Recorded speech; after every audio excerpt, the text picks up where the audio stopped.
Habedere und Servus zu einer neuen Folge Viva la Movilusion, dem besten Podcast der Welt. Und Leute, ihr werdet es nicht glauben, aber uns ist es echt gelungen. Der erste Schritt in Richtung unendlichen Ruhm ist getan, weil die Riesenpromis zu uns jetzt schon kommen und fragen, hey Leute, wir würden gern bei euch im Podcast mitmachen. Und wer sind die Riesenleute, die diesmal dabei sind? Einmal ein alter Bekannter, der Marcel Walz, die Annika Strauß und die Manouche. Hallo. Anlass ist heute ein Thema, das der Marcel Walz euch jetzt gleich erzählt. Ja, so, grüß Gott alle zusammen. Freut mich wieder dabei zu sein und heute haben wir mal den schönen Spaß, in der Vergangenheit zu welken und über La Petite Mort zu reden. Uiuiuiui. Geh, Schatz, wo hast denn du das Mikrofon stecken? Punkt 1, nirgends stecken. Punkt 2, stell dich das mal vor, bevor du wieder hier in die Luft gehst, Madame. Also ich bin Manouche, ich bin Schauspielerin seit Jahrhunderten und ich habe die Maman gespielt in La Petite Mort. Hi Manouche, schön, dass du da bist. Dankeschön, ich freue mich. Dann haben wir noch die Annika hier. Ja, hallo, freut mich total dabei zu sein. Hallo Kane, hallo Mike, hallo Manouche, hallo Marcel. Hi, hi. Ja. Hi, hi. Hallo. Ich bin die Annika und ich habe in La Petite Mort 1 und 2 die Dominique gespielt. Die verzogene, missratene Tochter von Manouche, quasi unsere Maman. Ich bin viel zu jung, um Maman zu sein. Du hast doch gesagt, du spielst schon seit Jahrhunderten. Entschuldigung, ich bin knapp 29. Wie oft Hast schon? früh angefangen. Als Embryon. Das ist immer der Klassiker. Ist übrigens noch ein Highlight heute bei uns in der Show. Wir haben das erste Mal weibliche Gäste da. Danke. Ich habe schon gesagt, nicht gerade en vogue, die Frauenquote Ja. hier. Also da muss sich was ändern. Wir haben es ja erklärt, darum ist der Corby heute auch nicht dabei, weil der Corby ist ja unser Quotenfrauenhasser und da haben wir gesagt, wenn Frauen dabei sind, Corby, bleib du bitte weg, wir wollen keinen Ärger. Genau. Hat er nicht ganz verstanden, aber ich habe jetzt einfach blockiert, bis wir fertig sind und dann ist er wieder Ja, frei. das ändert sich jetzt. Wenn wir jetzt mal als Vorreiter hier dabei waren, also wir 3 Frauen, dann trauen sich vielleicht auch andere. Ne? Ja, wir müssen uns dann heute auch ganz fein mit Sexismus zurückhalten, aber das kriegen wir hin, oder Mike? Auf jeden Fall. Aber ach Leute, ihr glaubt gar nicht, was wir abkönnen. Danach zieht ihr den Schwanz an und traut euch nicht mehr ins Mikro. Sehr schön, da freuen wir uns schon richtig drauf. Erzählt mal, wie alt ist jetzt eigentlich La Petite Mort? Welches Jubiläum feiern wir denn? Ich glaube, dass der fast volljährig wird, oder? Nein. Also bitte, wie alt soll die denn dann sein? Nee, das war ich bin mir nicht sicher. Ich meine, das war 2008 oder 2009. 2009 war das. 2009. Februar. Dann wird er 12 und darf praktisch anfangen zu rauchen, gell? Also quasi nächsten Februar ist er dann 13. Ah, okay. Tja. Da darf er dann anfangen, Bier zu saufen. Ja. Ich habe mich ein bisschen verrechnet, ich dachte, der ist schon 15, aber dann habe ich so zurückgerechnet und dann dachte ich mir so, nee, warte mal. 15, so, ach, den hätte ich den ja als Kindergartenkind gemacht, ich bitte dich. Stimmt, du hattest da heute oder gestern einen Post auf Facebook, gell, mit der Ankündigung, dass er 15 Jahre alt ist, aber schau, Ja, ich habe den... die Annika direkt korrigiert. Entschuldigung, ihr könnt alle nicht rechnen. Ja, ehrlich, wir sind blöd.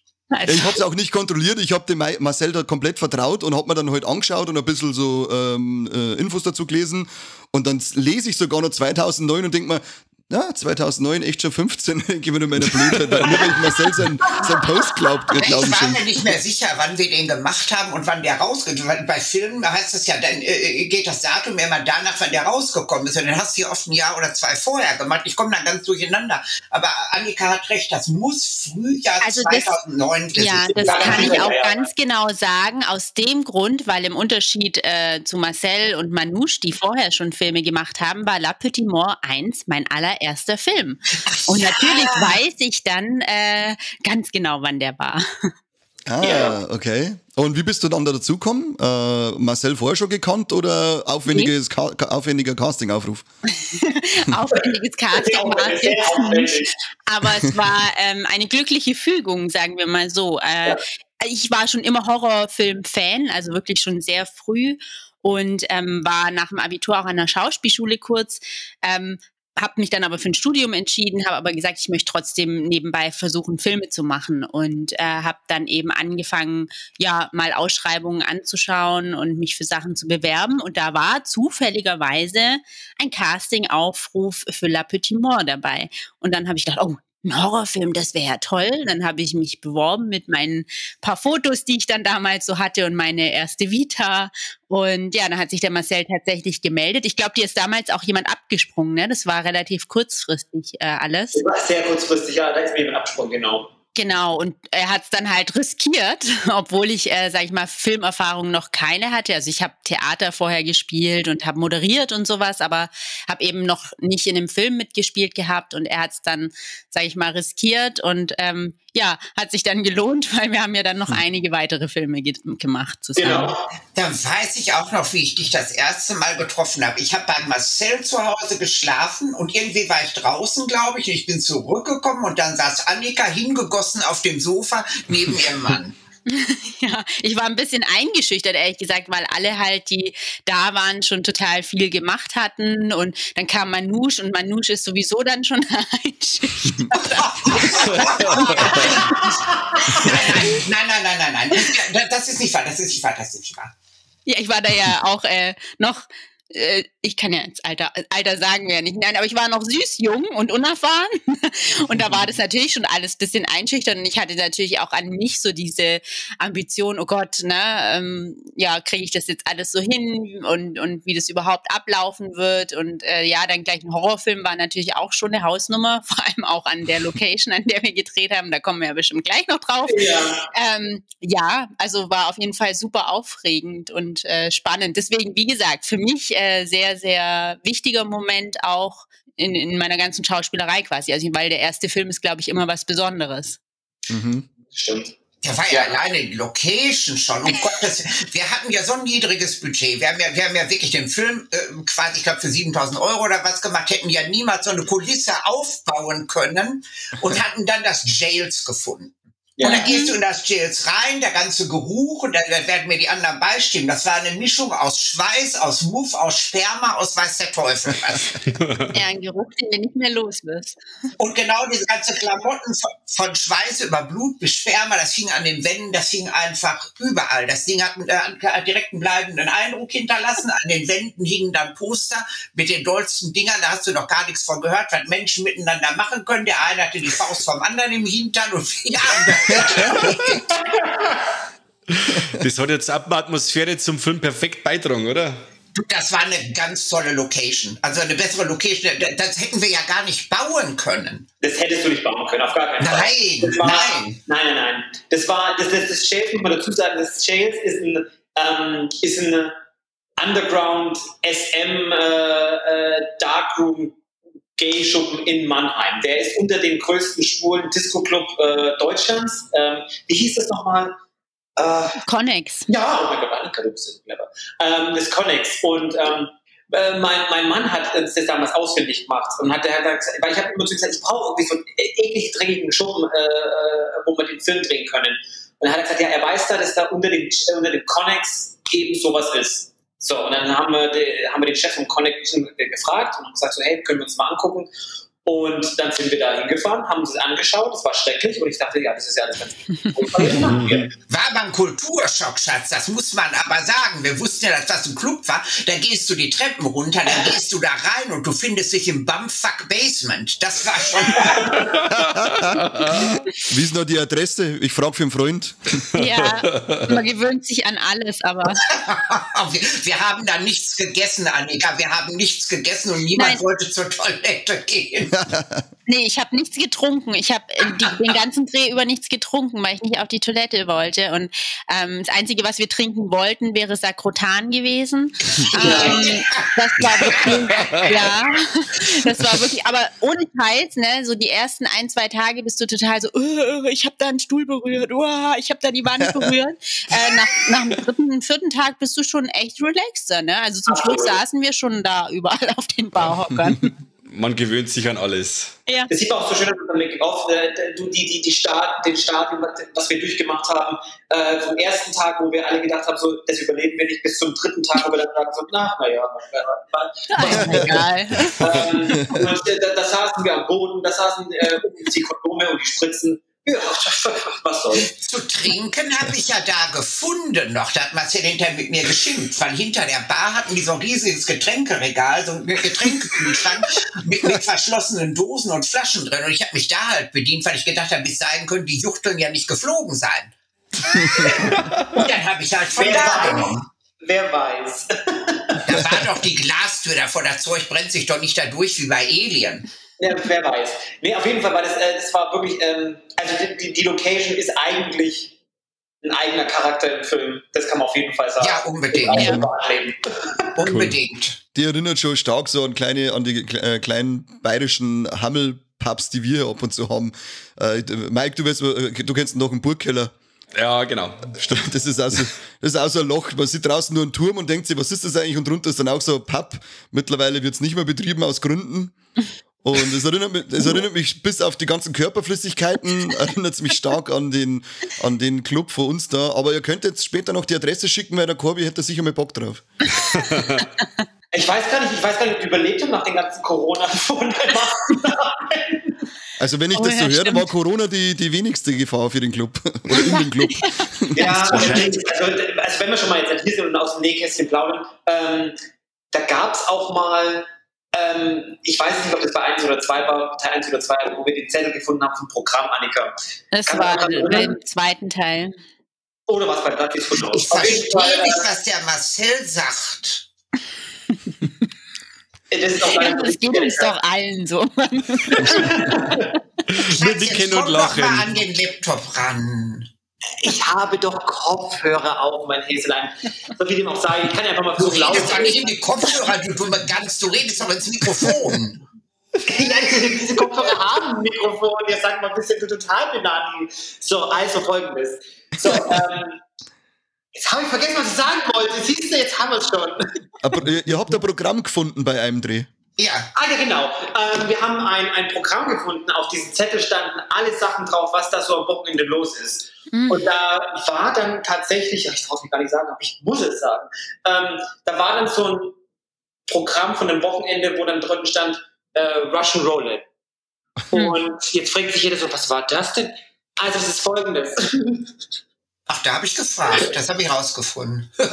Ja, und ist wohl was, oh Gott, kommen die jetzt einen Shoppen, wenn ich das jetzt öffentlich sage? Weiß ich jetzt Das gar nicht. kannst du nicht sagen, Marcel. Schatz, das ist sowas wie Reise nach Jerusalem, so ungefähr.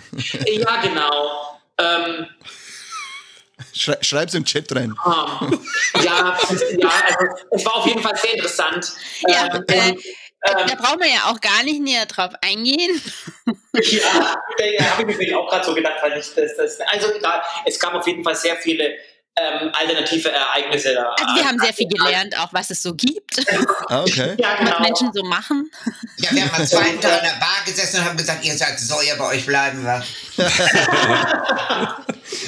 Ja, es war auf jeden Fall es war eine Herausforderung in vielerlei Hinsicht, aber man hat sich dann damit abgefunden und hat dann eigentlich irgendwie auch gesagt, es ist, wie es ist. Also ich glaube, viele, wenn das wenn man das jetzt so hört, ne, und denkt so, oh Gott, und das war dein erster Dreh, ja, ich bin trotzdem dabei gewesen, lag aber auch tatsächlich am lieben Marcel, muss man schon sagen. Also krass, wie sich das alles anhört, so toll waren wir doch als Team und als Cast und Crew einfach. Es war einfach, die Gruppe hat das Ganze ausgemacht. Das ist ganz klar. Das war einfach, ich glaube, man sieht es auch ganz gut im Making-of mal, wer das vielleicht schon mal gesehen hat. Man hat einfach wirklich, es war natürlich eine sehr kleine Crew und es war super low budget, wie die Manu schon gesagt hat. Wir haben den Film gemacht für 7.000 oder 6.500 Euro. Ja, Wahnsinn, oder? Ja, aber guck dir doch das Ergebnis an für so wenig Geld, was wir da rausgeholt haben. Auf jeden Fall. Also natürlich ist es jetzt halt kein wie sagt man so schön, die Geschichte ist jetzt halt nichts Weltbewegendes und es ist ganz klar ein Hostelabklatsch.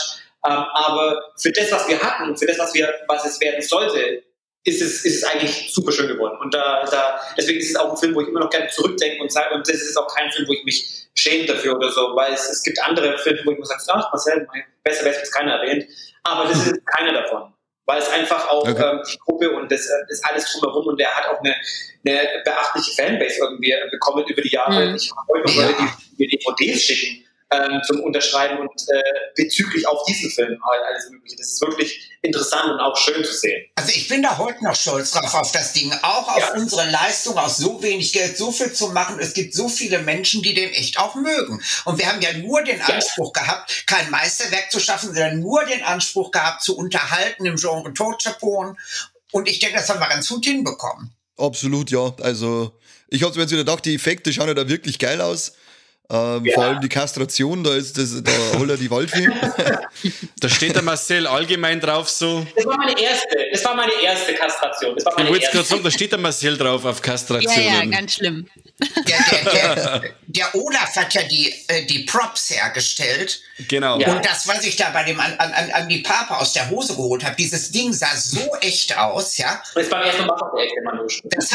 Das wollte ich partout nicht ohne meine schwarzen Handschuhe anfassen, habe mir das zwischen zwei Finger geklemmt.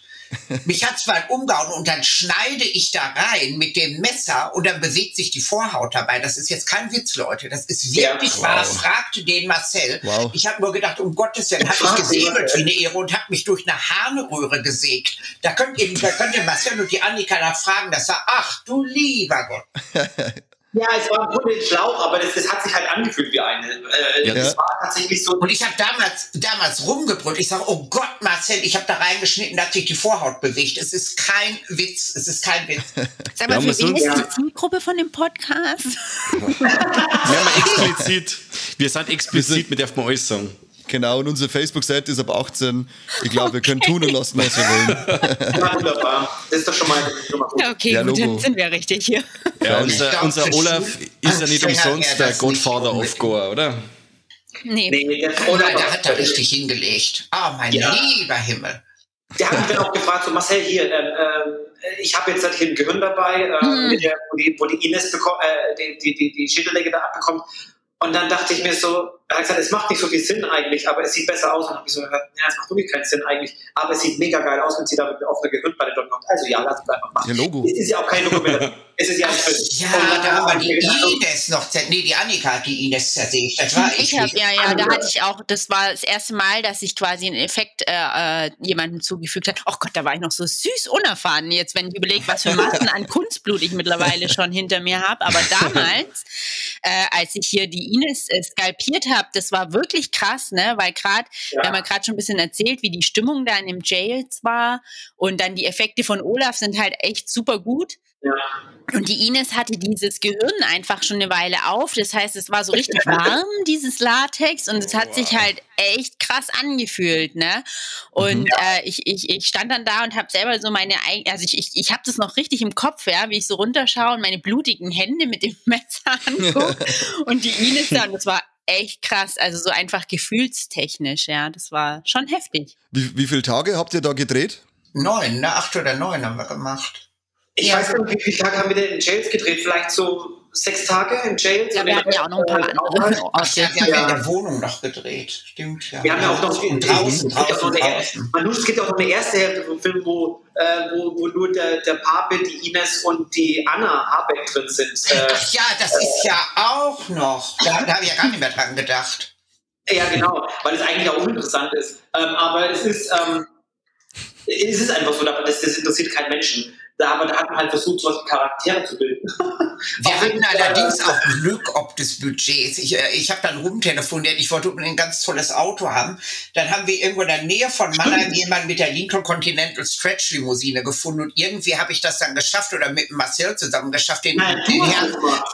Dann habe ich den Herrn so bequatscht, dass er noch unseren Chauffeur gespielt hat und hat uns die Limo dann wirklich für lau gegeben, ne? Und hat die Rolle dann des Chauffeurs übernommen. Da haben wir dann die linke, was hätten wir konnten ja nicht mit dem VfW Golf darum gurken. Wobei, Dreier Golf hat doch was. Ja, auch irgendwie. So ja, was hat der denn? 4 Räder. Das ist alles, was der hat. Und ein Dach drüber. Das war schon schön mit dem Lincoln. Nee, das war schön, ja. Das hat die Manouche organisiert und da ist dann, was war denn das, wer ist denn da auch, der Thomas, der Catchmaster ausgestiegen aus dem Ja, genau. Klaus der Kobold hat einen Wunsch. Das weiß ich noch bis heute. Ja, weil wir das 1000-mal gedreht haben. Und ja, das war sehr interessant. Wir haben uns manchmal aber auch weggeschmissen während dem Mein Gott, aber können wir noch an den Dings erinnern, an den Prosecco, was wir bekommen haben? Das wurde gar nicht erwähnt. Ob ihr das jetzt glaubt oder nicht, gell? Wisst, dieser Rich Prosecco, ne? Ja. Von La Petite Mort. Mhm. Ja. Ich habe noch 2 Dosen hier. Das ist nicht dein Ernst. Doch, das ist mein voller Ernst. Der ist mit mir schon 5-mal umgezogen seitdem. Ehrlich, also als Erinnerung einfach. Ich habe da 2 Dosen gehalten, die habe ich noch. Nein. Ja, doch.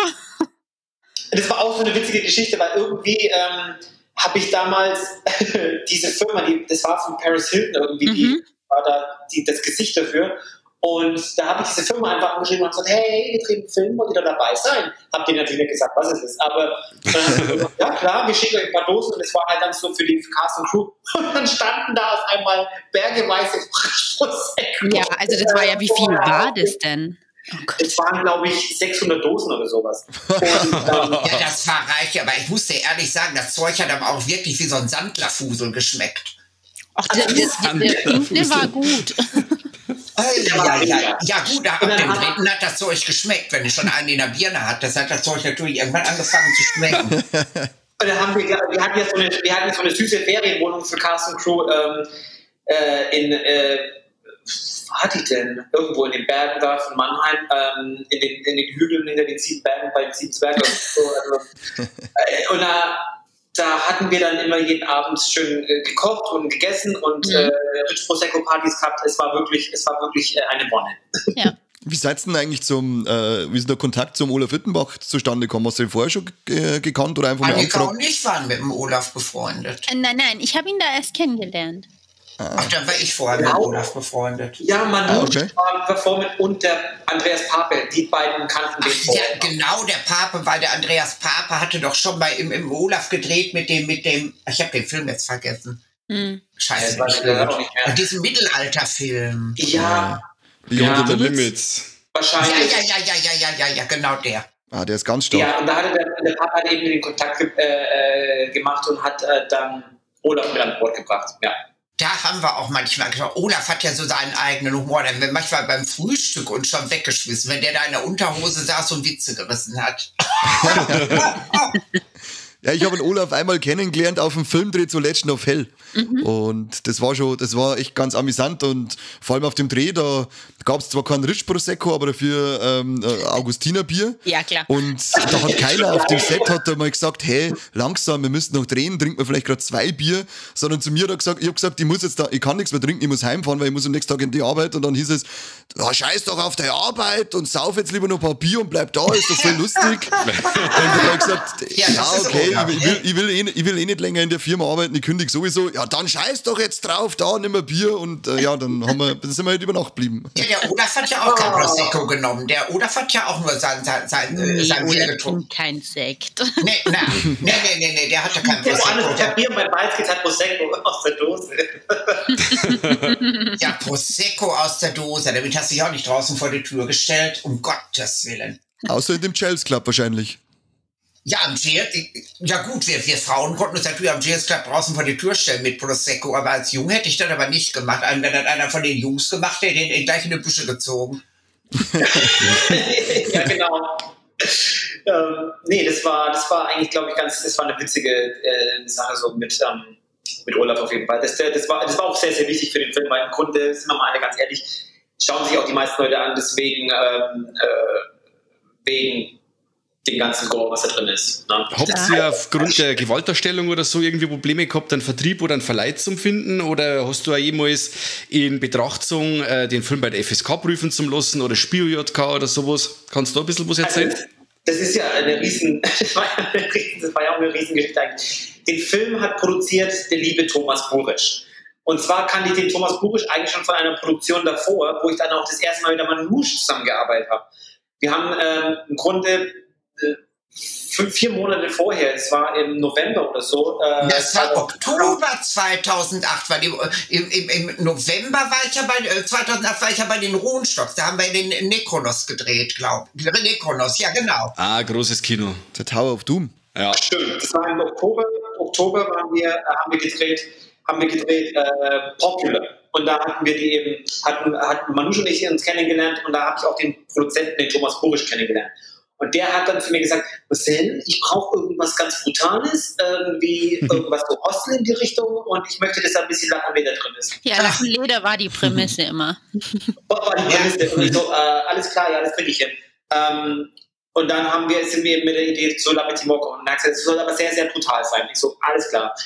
Okay, gut, dann war der Film fertig, der Film war schön brutal und dann sagt er so, dann kann ich mich noch erinnern, dann sagt er noch, schaut er mich an und sagt zu mir so, ja, wie soll ich denn den durch die FSK kriegen? Hast du mir gesagt, du willst was ganz Brutales haben? Und er so, ja, aber das ist ja, das ist doch, also die schlagen den Film um die Ohren. Ich so, und dann,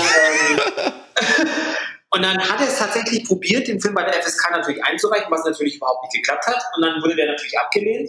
Dann hatte er eine Fassung geschnitten, die 3 Minuten an Gore raus war. Die wurde auch abgelehnt. 5 Minuten Gore abgelehnt. 10 Minuten Gore abgelehnt. Dann musste er nochmal komplett von Anfang an anfangen. Und dann ist eine Fassung rausgekommen, die 62 Minuten ging. Und es waren dann am Ende, glaube ich, 20 Minuten oder irgendwie sowas da rausgeschnitten. Weil die FSK wollte dann ja auch noch irgendwelche menschenverachtenden Dinge und bla bla bla. Ich wollte jetzt gerade sagen, es ist ja nicht nur massiv Blut drin, es ist ja auch noch ein grundsadistischer Film. Das war eigentlich das Grundproblem von dem Film, weil der Content mit Blut, Gewalt und sexuellen Was hätte denn das sonst machen wollen? Sonst hätte Maman ja echt einen Puff aufmachen können mit den Mädels. Ja, wenn das ganze Blut fehlt, dann ist es eigentlich nur ein Film über einen Puff. Ich höre nichts Schlechtes. Ja, okay. Nee, da hatten wir wirklich sehr viel. Diese Fassung ist auch draußen, die kannst du auch überall kaufen im Mediamarkt. Und überall, die geht 60, 61, 62 Minuten, irgendwie sowas. Und da fehlt wirklich, wirklich eine Menge. Das wäre echt mal interessant, die Version zu sehen, wie der Film dann eigentlich wirkt. Nein, scheußlich, sowas schaue ich mir überhaupt nicht an. Aber was ich immer gut fand, was ich jetzt schon mal sagen muss, was ich immer gut fand bei Marcel, ist eigentlich, dass es eben dieses Klischee mit Blut und Sex und so nicht gab, ja, sondern es war also natürlich so andersweise, aber es gab halt nicht so dieses ständig irgendwie nackte Möpse und Blut drauf und irgendwelche Sexszenen oder so.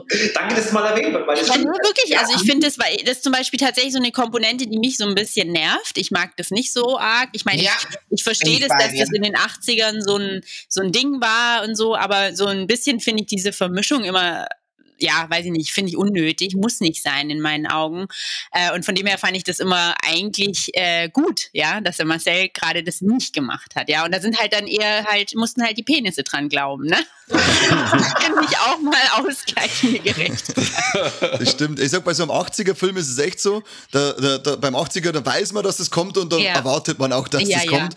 Aber jetzt zum Beispiel eben bei La Petite Mort, wenn man den ansieht, also ich wäre jetzt nie auf die Idee gekommen, dass ich sage, oh Mann, warum hat da keiner gefickt bei dem Film? Das ist doch voll scheiße.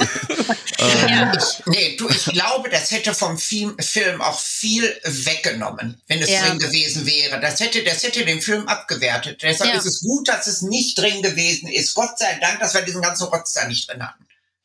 Ja, ich finde auch immer, es ist eine Sache, wenn es passt, vielleicht hätte es gepasst, vielleicht nicht, wer weiß. Aber wenn es ich würde jetzt halt keine nackten Brüste oder irgendwie sowas reinrichten, nur damit sie drin waren. Da ist sicher auch Sinn und Zweck drin. Das ist für mich unnötig eigentlich. So, wenn es aber jetzt zum Film passen muss oder wenn es jetzt wirklich ein Teil davon sein sollte, dann habe ich auch kein Problem damit. Das ist ganz klar.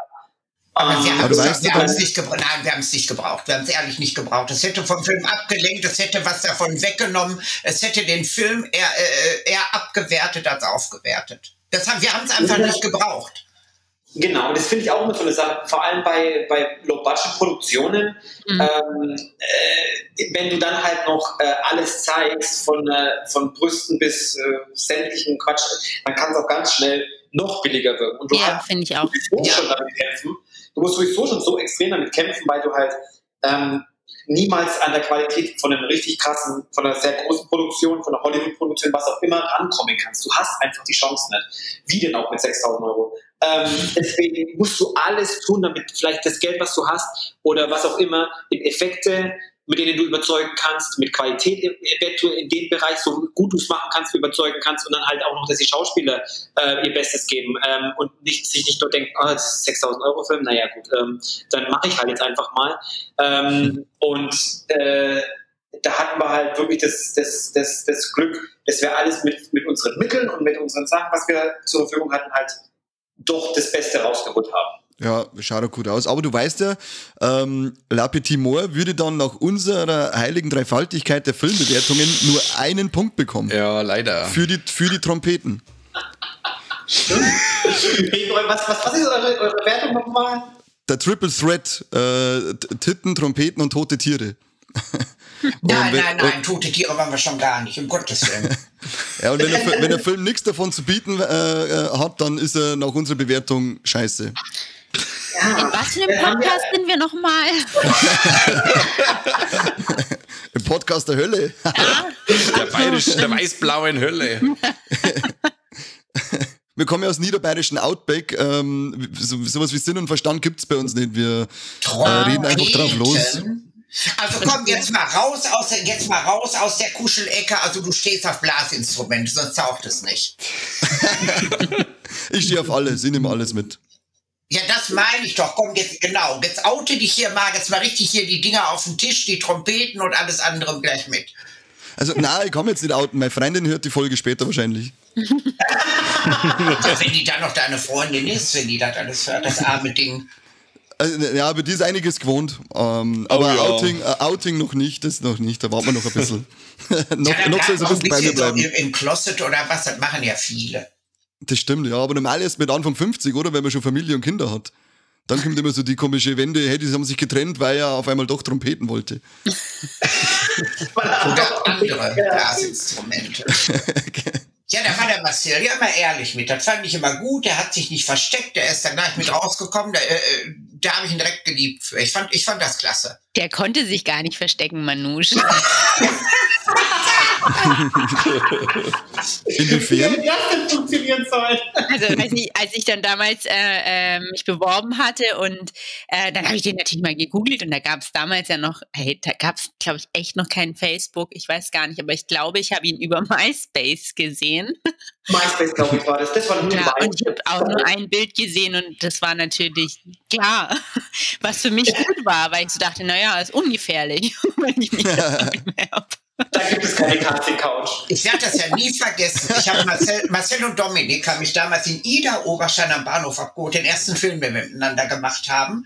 Dominik habe ich als zweiten kennengelernt. Das erste, als ich aus dem Zug stieg, war eine Flaming Queen, die mit wehenden Gewändern auf mich zugeschossen kam. Und dann habe ich einen Domi kennengelernt, seinen Mann. Und der war so das genaue Gegenteil. Also der könnte auch als Hetero durchgehen, da wusstest du gleich, wer der Ehemann und wer die Ehefrau war. Wenn er seine Pilotenuniform anhat, dann sieht er tatsächlich hetero aus, finde ich, der Dominik. Aber sonst ich weiß nicht. Wann trägt er die? Na, wenn er arbeitet. Ja. Also ist er Pilot? Ja. Also er ist Pilot. Ah, okay. Also es ist nicht Jails oder so, sondern Das ist jetzt kein Rollenspiel im Jail. in real life. Okay. Also ich muss sagen, so sehr ich auch eine echte Faghack bin und so viele Schwule kenne, ich kenne nur zwei, die als hetero durchgehen würden. Das ist einmal Marcels Mann Dominik und der zweite, das ist Kyoki, Michael Alex Freund, Superstar DJ Kyoki. Wenn du mit Kyoki zu tun hast, du unterhältst dich mit ihm, du triffst ihn vom Aussehen, vom Reden, vom ganzen Habitus. Kyoki würde auch sofort als hetero durchgehen. Den kenne ich jetzt nicht. Von Michael Alec, der Freund, DJ Kyoki, Partymonster.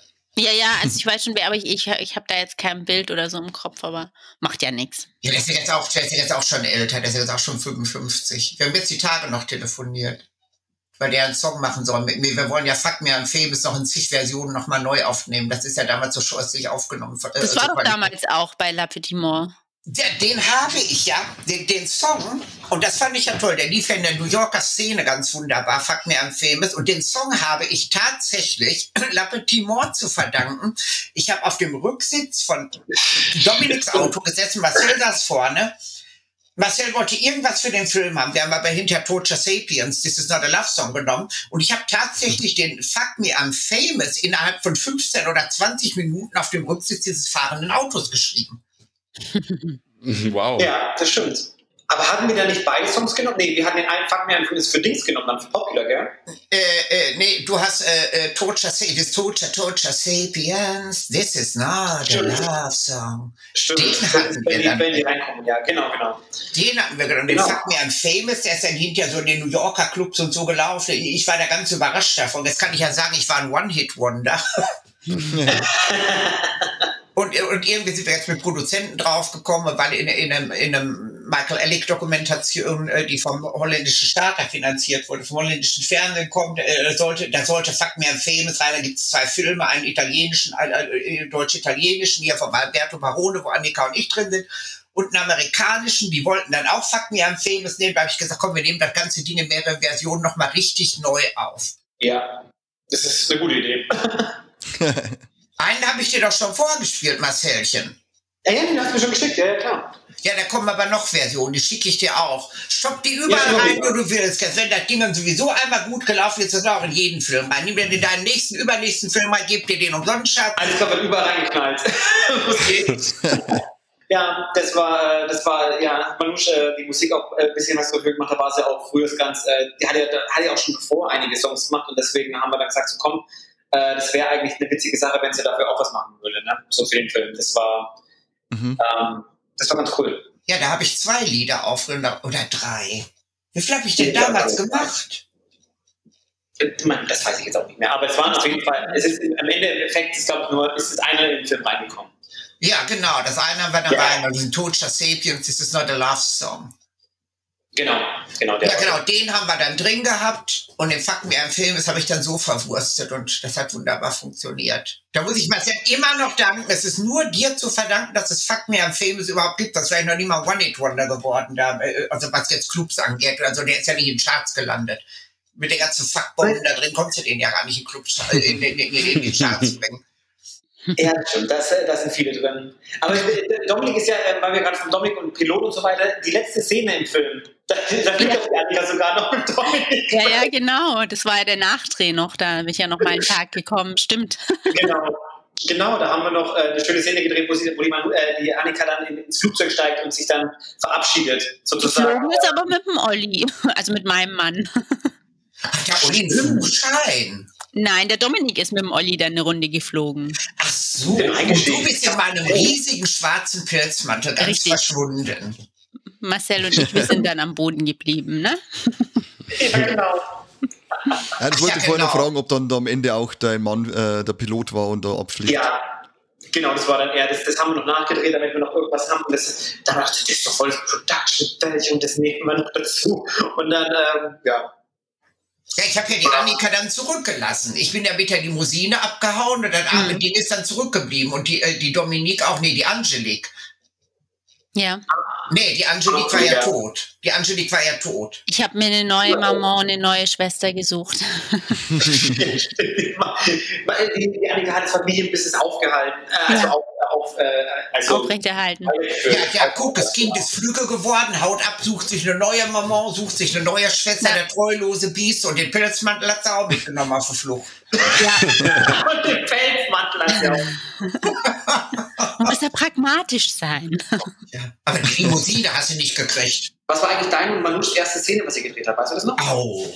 Oh, da muss ich jetzt auch überlegen. Ich glaube, meine erste Szene war, glaube ich, so was Kleines wie, ich stehe da an der Bar und Manouche schnauzt uns irgendwie an oder so. Ich glaube, das war... Ich glaube, das war die mit der Bar-Szene, wo die Manouche am am Computer sitzt und das Programm irgendwie gestaltet und irgendwie sowas. Herrlich, was ihr noch alles wisst. Ja, irgendwie sowas Kleineres war das, aber nicht gleich in den vollen so. Nee. Und die letzte, glaube ich, war bei mir uns in der Wohnung. Ja, das war übrigens auch richtig schlimm. Also das ist vielleicht auch noch eine Anekdote. Das weiß man auch nicht unbedingt. Und zwar, ich glaube, am vorletzten Drehtag haben wir außen in diesem Fabrikgelände gedreht, als ich da so wütend mit dem Messer rumstapf, ne? Mhm. Und als ich da einmal um die Kurve gehe, also dazu muss man wissen, das passiert Gott sei Dank jetzt nicht mehr so, aber früher ist es oft passiert, dass mir eine Kniescheibe rausrutscht. Das ist eklig, hört sich eklig an, ist auch wirklich eklig, tut auch wirklich weh. Und genau in dem Moment, ohne Scheiß, ist das, ich laufe da um die Kurve rum mit dem Messer da in der Hand und mir rutscht die Kniescheibe raus und dann haut es sich natürlich total zusammen und dann bin ich richtig böse aufs Steißbein geflogen, noch mit der Hand in so ein paar Scherben rein, so richtig geil und hatte mir richtig das Steißbein verstaucht und hatte wirklich, also das waren wirklich Schmerzen. Man muss dazu sagen, die Annika die Szene war ja noch nicht zu Ende und da hat sie sich gedacht, das ist der erste Film, das kann ich jetzt nicht und dann ist sie aufgestanden und ist weitergerannt und hat alles möglich gemacht, hat die andere umgebracht, hat das und das gemacht, hat das gemacht, den ganzen Tag noch. Ja, aber worauf ich hinaus wollte, war, am nächsten Tag hatte ich dann noch meine Szene mit Manouche in der Wohnung und im Bad. Weißt du noch, Manouche? Und da hast du mir im Eifer des Gefechts, hast du mir so einen halben Arschtritt noch mitgegeben und da bin ich fast gestorben. Ich weiß nur noch, dass ich dich im Genick hatte wie so eine junge Katze und habe gesagt, schau in den Spiegel, was siehst du in den Spiegel? Oh. Da habe ich dich gehasst, wo du mir den halben Arschtritt gibst und ich hatte wo hab ich dir denn einen Arschtritt gegeben? Um Gottes Willen. Du warst halt so in Rage. Du warst halt die Mama. Da habe ich dir in den Hintern getreten beim Rausgehen. Ja, so halt. Hase, also Gott sei Dank nicht voll, aber Gottes Willen. Hast du alles verdrängt, ne? Abgründe. Ja, aber da erinnere ich mich noch sehr gut dran, ja. Ich habe eher gedacht, du wärst bange gewesen, weil ich dich auf einmal im Genick hatte oder vom Spiegel rumgeprollt habe. Was siehst du im Spiegel? Ja, nee, das war okay. Ich weiß das ehrlich nicht mehr mit dem Arsch. Oh Gott, Entschuldigung. Schon okay. Ich schwöre, ich weiß das nicht mehr. Voll okay, Manouche. Ich hab's überwunden. Und zu der Zeit hatte ich ja noch was mit der Schilddrüse, Kinder. Da war ich ja eine furchtbar fette Kuh. Mensch. Ja, da habe ich 25 Kilo mehr gehabt. Ich hatte ja Schilddrüsenprobleme. Ich war ein richtig fettes Schwein. Mich konntest du da quer durch die Tür schieben. Ach, Manouche, sei mal nicht so streng mit dir. Kuh, würde ich nicht sagen. Natürlich war ich fett. Gott, natürlich war ich fett. Mich hätte ja nicht mal in der Wanne ermorden können. Der hätte gerade reingepasst. Kommt immer auf die Wanne an. Das war auf jeden Fall, ja, da war die Annika sehr tough und hat da gut das hat der Marcel gesehen und dann hat er sich gedacht so, ach, wenn das so ist, dann können wir es in den nächsten Filmen ja noch mehr ausreizen. Beide Kniescheiben raus, oder? In Teil 2.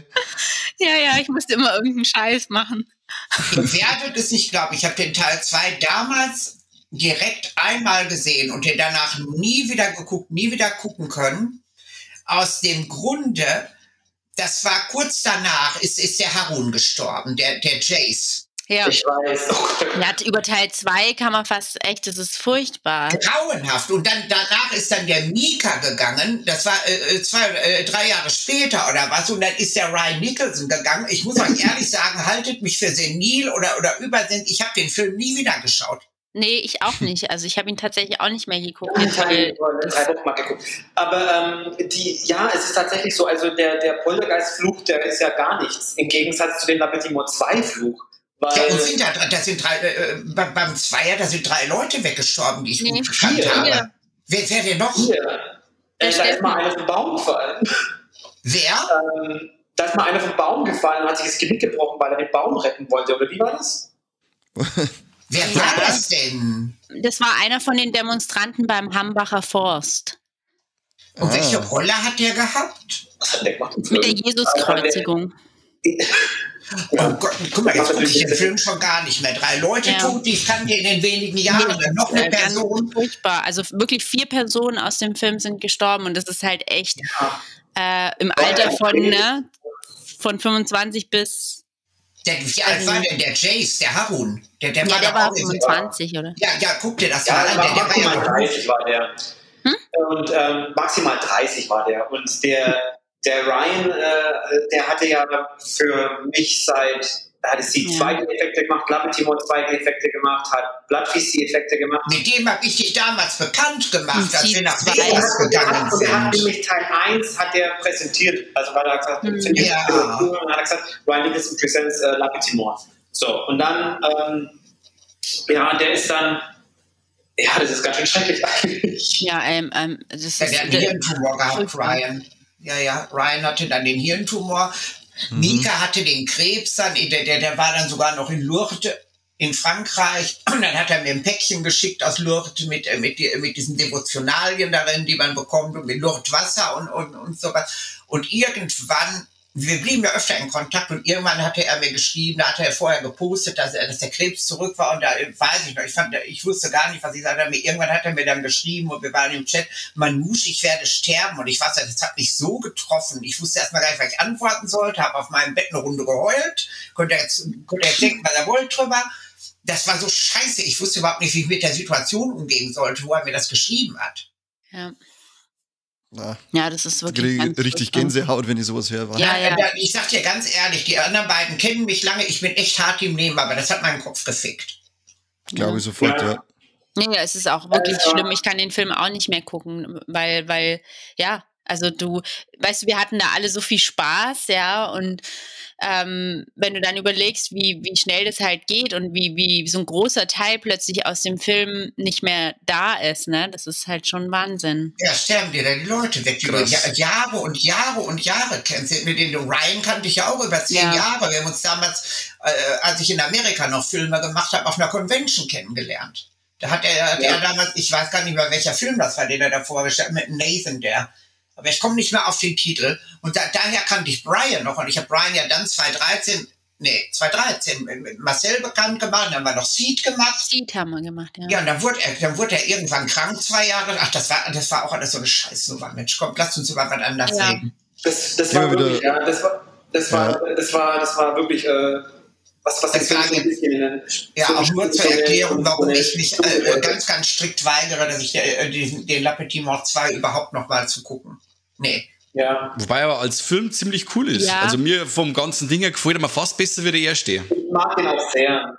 Ich mag ihn auch, weil er konsequent ist von der Story. Ja. Der Mika hat ja unglaublich intensiv gespielt auch. Der Mika war unglaublich. Der war ganz extrem intensiv. Da stellen sich der ja die Nacken- und Armhaare hoch, wo man auch immer Haare Ich hat. mag Lappetimor 2 auch sehr, weil also für mich persönlich hat er viel von meinem Stil gezeigt, würde ich sagen, was mir gefällt, was ich gerne mache. Da konnte ich einfach mal machen. Da konnte ich einfach machen, was ich wollte. Und das ist so, die Stilrichtung hat begonnen eigentlich mit Lappetimor und hat sich dann so durchgezogen bis heute, so was ich halt mag mit bunt und viel Farben, Lichter und das ganze Gedöns. Und es hat sich halt bei Lappetimor 2 extrem... Schatz, du bist aber auch der Einzige, der diese Farb- und Glamour-Orgien da reinmacht. Glamour-Horror. Das macht es ja einzig. Das macht ja niemand, diese extremen Farborgien daran. Das hat er sich ja selber so entwickelt, für sich selber so entschieden, und das ist auch einziger. Das macht kein anderer. Aufgrund der ganzen Farben und auch teilweise auch bei den Morden mit schwarzen Handschuhen, da fühlt man sich ganz oft an die Giallos aus den 70er erinnert. Ja, vom ganzen Farbspiel her und so. Weißt du, dieser Farbenrausch dabei, das ist, als ob du einen Giallo aus den 70ern auf LSD schaust. Ja, das war Lappetimor 2 und das war eigentlich auch Lappetimor ein bisschen, und das habe ich eigentlich auch bis heute so ein bisschen durchgezogen mit Blind. Das ist auch, der war auch sehr, sehr, sehr farbenlastig, und auch der Pretty Boy ist auch sehr farbenlastig. Blind ist total 80er. Blind war auch stark. Ja. Übrigens, du wirst dich wundern, mich haben oft mal Leute gefragt, wird es in Lappetimor 3 geben? Und da habe ich immer gesagt, ich glaube nicht. Der erste ist mit Mamans Flucht geendet. Dann hatten wir hinter die ganze Sache mit Mika. Ich sage, da müsste Marcel selber, ich finde, dass diese Lappetimor-Geschichte auserzählt ist. Ja, es ist, also ich habe einfach irgendwie tatsächlich, und es hört sich jetzt halt auch merkwürdig vielleicht an, aber es hat auch viel mit Teil 2 zu tun. Das ist, was halt alles so dann nachhinein passiert ist, diese ganzen Leute halt, wie sie sich halt nicht mehr da sind. Es war dann so ein saures Ding irgendwie dabei gesetzt und das Torture Porn ist jetzt eigentlich auch ein Genre, das jetzt halt nicht mehr so aktuell ist. Das waren einfach damals die Zeiten. Ja, aber die Geschichte ist ja auch erzählt. Die Geschichte ist ja auch jetzt einmal kreisrund. Die ist ja auch Full Circle gekommen. Oder wie sagt man das auf Deutsch? Full Circle? Nee, wobei das ist ja nie ein Argument, ob eine Geschichte fertig erzählt ist oder nicht. Ja, aber da jetzt noch mit Gewalt was hinten dran zu kleben oder was, finde ich, hätte ich jetzt auch nicht gefunden. Mit Lapis 2 hat man einfach die Spitze erreicht. Ich meine, es war schon ein Film, der eigentlich nur auf das gesetzt hat. Man hat eine Geschichte drumherum gebaut, wie man es am besten verkaufen kann, dass man den Zuschauern nur Gewalt gibt, aber das dann noch vielleicht ein bisschen witzig macht. Weil am Ende ist der Film ein bisschen, ich finde ihn sogar ziemlich witzig. Witzig war das, wie der Thomas, der Klaus, der Kobold, wie der da rumgeschrien und rumgeschmissen hat. Ich habe mich jedes Mal weggeschmissen, wenn ich den ersten geguckt habe. Und der Thomas fängt da an zu toben. Herrlich. Aber der zweite war ja auch, der war halt auch schon selbstironisch ein Stück. Ne? Und wir wussten einfach, was wir machen. Wir wussten von Teil 1, was Leute wollen. Und ich wusste auch damals schon, die Leute schauen sich jetzt La Petite Mort nicht an wegen der Oscar-verdächtigen Geschichte. Das ist einfach nicht der Fall. Und deswegen musst du, wie ich halt vorhin schon gesagt habe, wir konnten nicht glänzen mit Wunderwasser, deswegen musste man halt überzeugen mit Effekten. Und das haben wir natürlich dann auch bei Teil 2 gemacht. Ja, La Petite Mort ging es ja nur um Entertainment. Da bist du mit dem Holzhammer rein, da bist du mit dem Holzhammer drin gewesen, mit dem Holzhammer raus, da war die Geschichte zweitrangig. Ja, auf jeden Fall. Ich meine, man hat ja auch bei La Petite Mort 1 diese Szene von Klaus der Kobold. Das hat die Szene, das muss ich jetzt mal dazu erzählen, die Szene war eigentlich der Grundstein für die ganzen verschiedenen Szenen in Teil 2.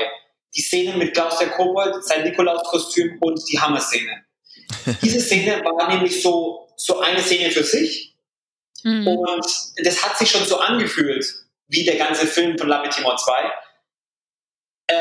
Das war nämlich eine Show und das wollten wir für Teil 2. Wir wollten, dass der Film ganz viele kleine Shows hat, wo man dann Spaß haben kann, eigentlich schon. Das hört sich jetzt komisch an, wenn du das verbindest mit Köpfe einschlagen, Eingeweide rausreißen, Pilze abschneiden. Ja, Torture-Porn halt. Ja. Genau. Was hast du denn bei einem Porno? Du siehst ein bisschen was von Gequassel, dann siehst du Gepoppel. Quasseln, poppen, quasseln, poppen, quasseln, poppen und so weiter und so fort. 90 Minuten rum. Kennst du dich aus, oder was? Ja, glaubst du doch wo. Was siehst du dann bei La Petite Mort? Warum liegt hier denn Stroh? Ja, genau. Was siehst du dann bei La Petite Mort 2? Quasseln, killen, quasseln, killen, quasseln, killen. Und so war das dann einfach. Und das war dann der Fokus. Und ich finde, ab dem Punkt kannst du es dann nicht mehr überbieten. Und deswegen würde es dann auch keinen Sinn machen, einen dritten Teil zu machen. Aus der Hinsicht. Aus Geldhinsicht würdest du es wahrscheinlich machen. Das würde dann aber auch dann am Endeffekt nur die Produzenten bereichern.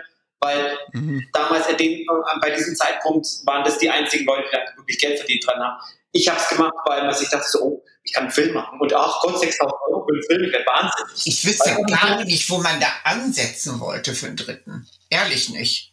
Oh, da geht meine Autorenfantasie gleich mit mir durch. Guck hier. Die Annika, stille Wasser sind tief, das sage ich dir.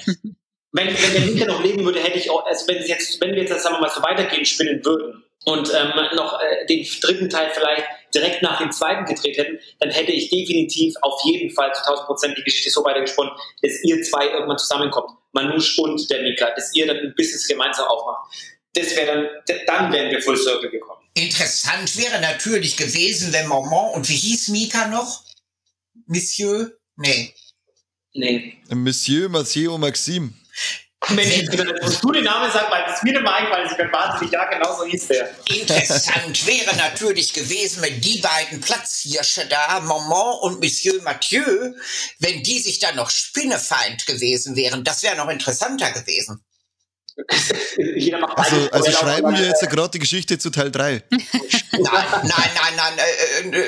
La Petite Mort, ein dritter Teil würde ohne Mika nicht funktionieren. Das, was Mika da abgeliefert hat, das kann kein anderer abliefern. Der wird immer mit Mika verglichen werden, egal wie gut er ist. Das ist völliger Unsinn. Mhm. Ja, Mika war schon ganz besonders seine letzte Szene. Das ist wirklich auch eine meiner Lieblingsszenen. Die Effekte waren okay in der Szene, aber die ganze Szene an sich, so wie Mika da saß, sich geschminkt hat und sich darauf vorbereitet hat, das war einfach eine unglaublich starke Leistung von ihm. Seine zwei Töchter sitzen gegenüber von ihm, filmen das Ganze, weil das war einfach, auch wenn es sich doof anhört, aber es war eigentlich tatsächlich sogar irgendwie emotionale Szene. Das kann man sehen, können wir nicht im Menschen vielleicht nicht denken, also sich vorstellen, aber das war es tatsächlich eigentlich auch. Und das hat er unglaublich gut gemacht und es war mit Abstand eine seiner besten, seiner stärksten Darstellungen oder Leistungen, was er jemals in einem Film gemacht hat. Weil es sein Film war. Es war einfach das ganze Szenario, auch wie er da saß mit diesen Wimpern und sich geschminkt hat und rasiert hat. Das war ganz groß. Also wo der dann ins Eingemachte gegangen ist, das war ja überhaupt Donnerwetter. Ja, das war schön. Also halt, das war toll. Ich muss auch immer sagen, ich habe auch bei C2, beim Le Petit Mort 2, beim C2, ich habe das auch immer so empfunden, dass die Michaela auch schauspielerisch, nicht nur als Mensch, auch schauspielerisch, immer unterschätzt worden ist. Ja, bei C2 die Frau ist nicht dumm und die Frau hat auch Talent und das kann ihr niemand absprechen. Nein. Die wird wirklich immer unterschätzt. Die kann was, ganz ehrlich. Das ist ihr Vorteil wahrscheinlich. Ja. Ja, das ist auch definitiv ihr Vorteil, weil das manche Leute nicht von ihr erwarten. Ich meine, sie hat ja jetzt auch dann, ich glaube, also C2 war ja ihr erster Film. Und dann war ja doch die erste Appearance, die sie, ach Gott, ich weiß ja wieder RTL rumgerannt ist mit den ganzen Kameras und ich hatte gerade erst eine Brust-OP gemacht und Michaela hatte eine Brust-OP gemacht und ich hatte die Implantate Untermuskel, sie hatte sie Übermuskel, dann wollte sie meine mal Tasten Untermuskel, ich wollte ihre mal Tasten Übermuskel, dann war RTL da und dann sind wir in diesem Wohnwagen gerannt und haben das dann im Schlafzimmer dieses Wohnwagens gemacht, weil ich jetzt gedacht habe, wir haben geredet, ich habe gesagt, um Gottes Willen, wir können das doch jetzt nicht machen, RTL hält da voll drauf. Stimmt. Ja, das war ja nur ein rein technisches Interesse. Ich wollte wissen, ob die sich anders anfühlen, wenn die Übermuskeln sind. Und sie wollte wissen, ob sich das anders anfühlt Untermuskel. Da hätte RTL eine helle Freude dran gehabt. Wir sind dann die Möpse gegangen, aber Gott sei Dank eben im Wohnwagen. Ja. Und was ist jetzt besser? Welche Version? Also ich sage immer noch Untermuskel, erstmal weil du Mammographie machen willst und dann weil das Eigengewebe einfach viel weicher im Griff ist, als wenn das direkt im Gewebe ist, weil das einfach sehr gepumpt ist im Gewebe, sehr hart wird. Okay. Warum wolltest du auch Brüste machen lassen, oder? Ich bin am Überlegen, bin aber noch nicht sicher. Eigentlich wären sie groß genug. Nein, das war nur zur Recherchezwecken. Genau, Frage für eine Freundin. Genau. Ja, es heißt ja jetzt immer, Natur ist immer noch am schönsten, obwohl ich ja eine völlige Gegnerin davon bin. Ich finde ja von Natur. Von der Natur. Na, schau dir mal Fotos von mir an der Fresse ist nichts mehr Natur. Mein ganzes Gesicht ist minderjährig, Kinder. Ja, das weiß ich ja. Ich mag Natur nur nicht, wenn ich rausgehe und mir die beschissenen Käfer auf Nerven gehen. Ich glaube, ich könnte heute sogar auf ein La Petit Mort Screening gehen und keine Sau würde mich erkennen, weil ich gar nicht mehr aussehe wie ich. Also das stimmt definitiv. Also das ist definitiv der Fall. Ich habe das ja mal, du hattest mal ein Vergleichsbild gemacht. Das war tatsächlich, glaube ich, ein Bild von C2, wenn mich nicht alles täuscht. Da hattest du mal so ein Bild, wo du links und rechts und ich so, ja,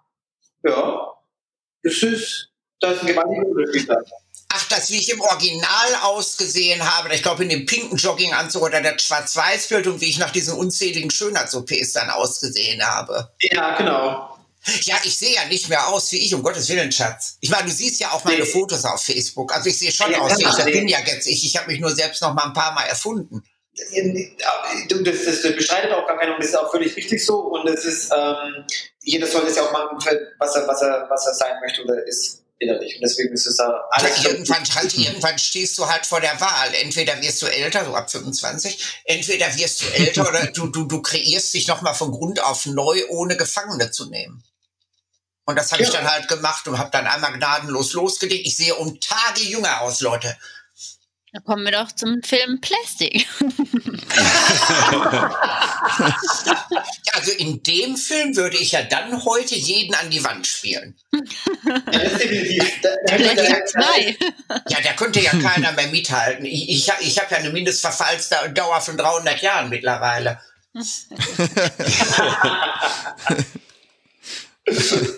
Ja. Wie ist denn das allgemeiner so bei euch in eurem Umfeld? Weil es befasst sich ja oder es spielt ja in ganz schön grobe Filme mit oder draht ziemlich grobe Filme.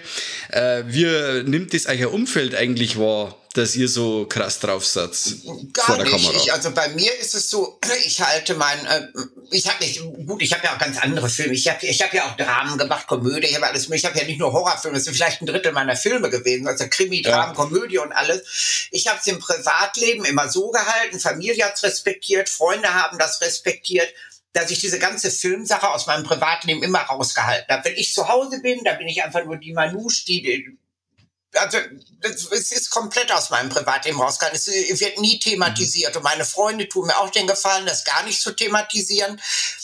Machen andere mit ihrem Beruf auch nicht. Wenn du in der Metzgerei arbeitest, dann sitzt du auch nicht abends mit deinen Freunden zusammen und redest 3 Stunden lang über Hackfleisch. Ja. Das ist so. Da gab's also wie gesagt, bei mir gab's da keine Reaktion, weil ich das immer von Anfang an klar gemacht habe, das ist mein Job und ich habe keinen Bock, da ständig drüber zu reden und mich dann ständig tausendmal. Was willst du da immer sagen, ohne zu einer Selbstdarstellerin zu werden? Das ist nicht mein Ding. Mein Privatleben ist mein Privatleben und da bleibt das Ganze raus. Also kein Thema. Ich weiß nicht, wie es bei den anderen beiden ist.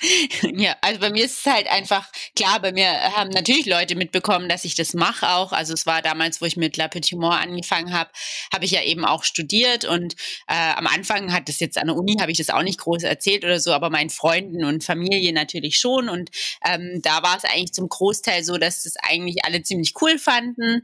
Allerdings habe ich eben auch die ein oder andere Freundin, die das einfach nicht gucken kann. Also zum Beispiel auch meine beste Freundin, ja, die habe ich dann mal genötigt, den einen oder anderen Film zu gucken. Die verträgt es dann einfach nicht. Ja. Also die schläft dann nicht, die kriegt Albträume und so. Das ist total schade, weil sie es eigentlich gerne gucken würde. Ich mache es jetzt immer so, dass ich ihr so zusammenhangslos einzelne Szenen aus Filmen zeige. Weil so die gesamten Filme kann sie einfach nicht gucken, ja. Oder meine Eltern, das ist eigentlich so das krasseste Beispiel. Meine Mutter war auch so jemand, die konnte nicht mal einen Tatort gucken, ohne Angst zu haben, ne?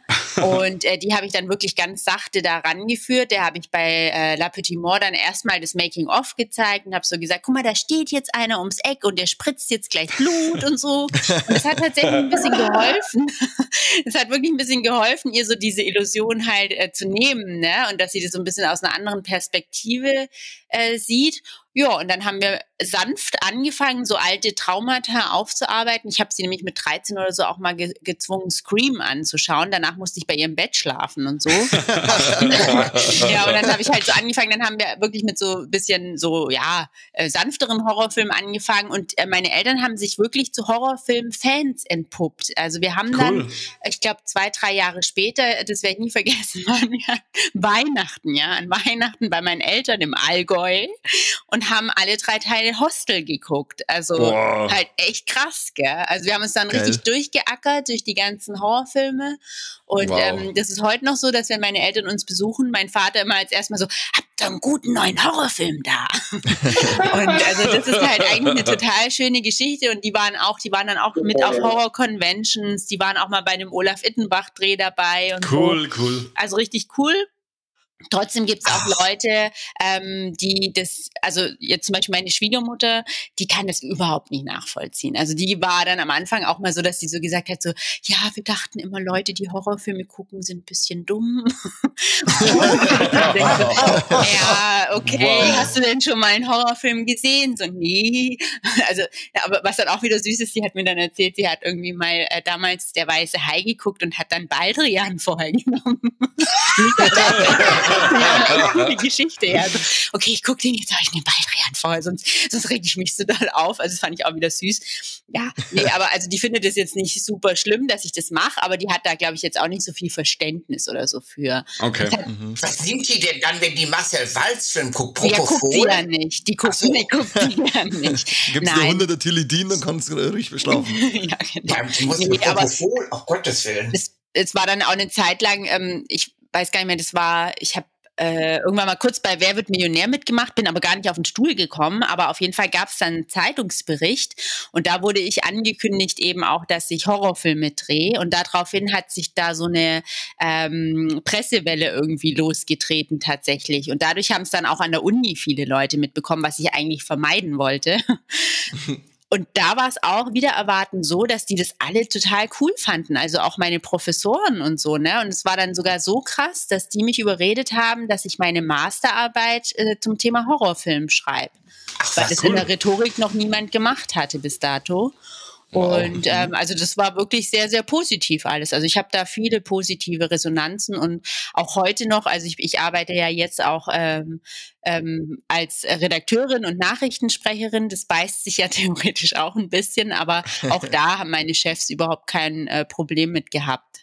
Ich sag mal, die wenigsten Zuschauer von meinen Regionalfernsehen, die gucken jetzt, was ich sonst so mache. Also und wenn, dann ja, du hast doch auch ganz viel Presse gehabt mit der Gesangsshow. Ich weiß, dann habe ich das nur wegen Annika, diese Gesangsshow geguckt. Ja. Dann hat sie live gesungen und da habe ich gedacht, so muss eine Horrorschauspielerin sein. Richtig, der wahre Horror war da auch mal zu sehen, der wahre Horror. Du hast mich noch nicht singen hören ohne Autotune, um Gottes Willen.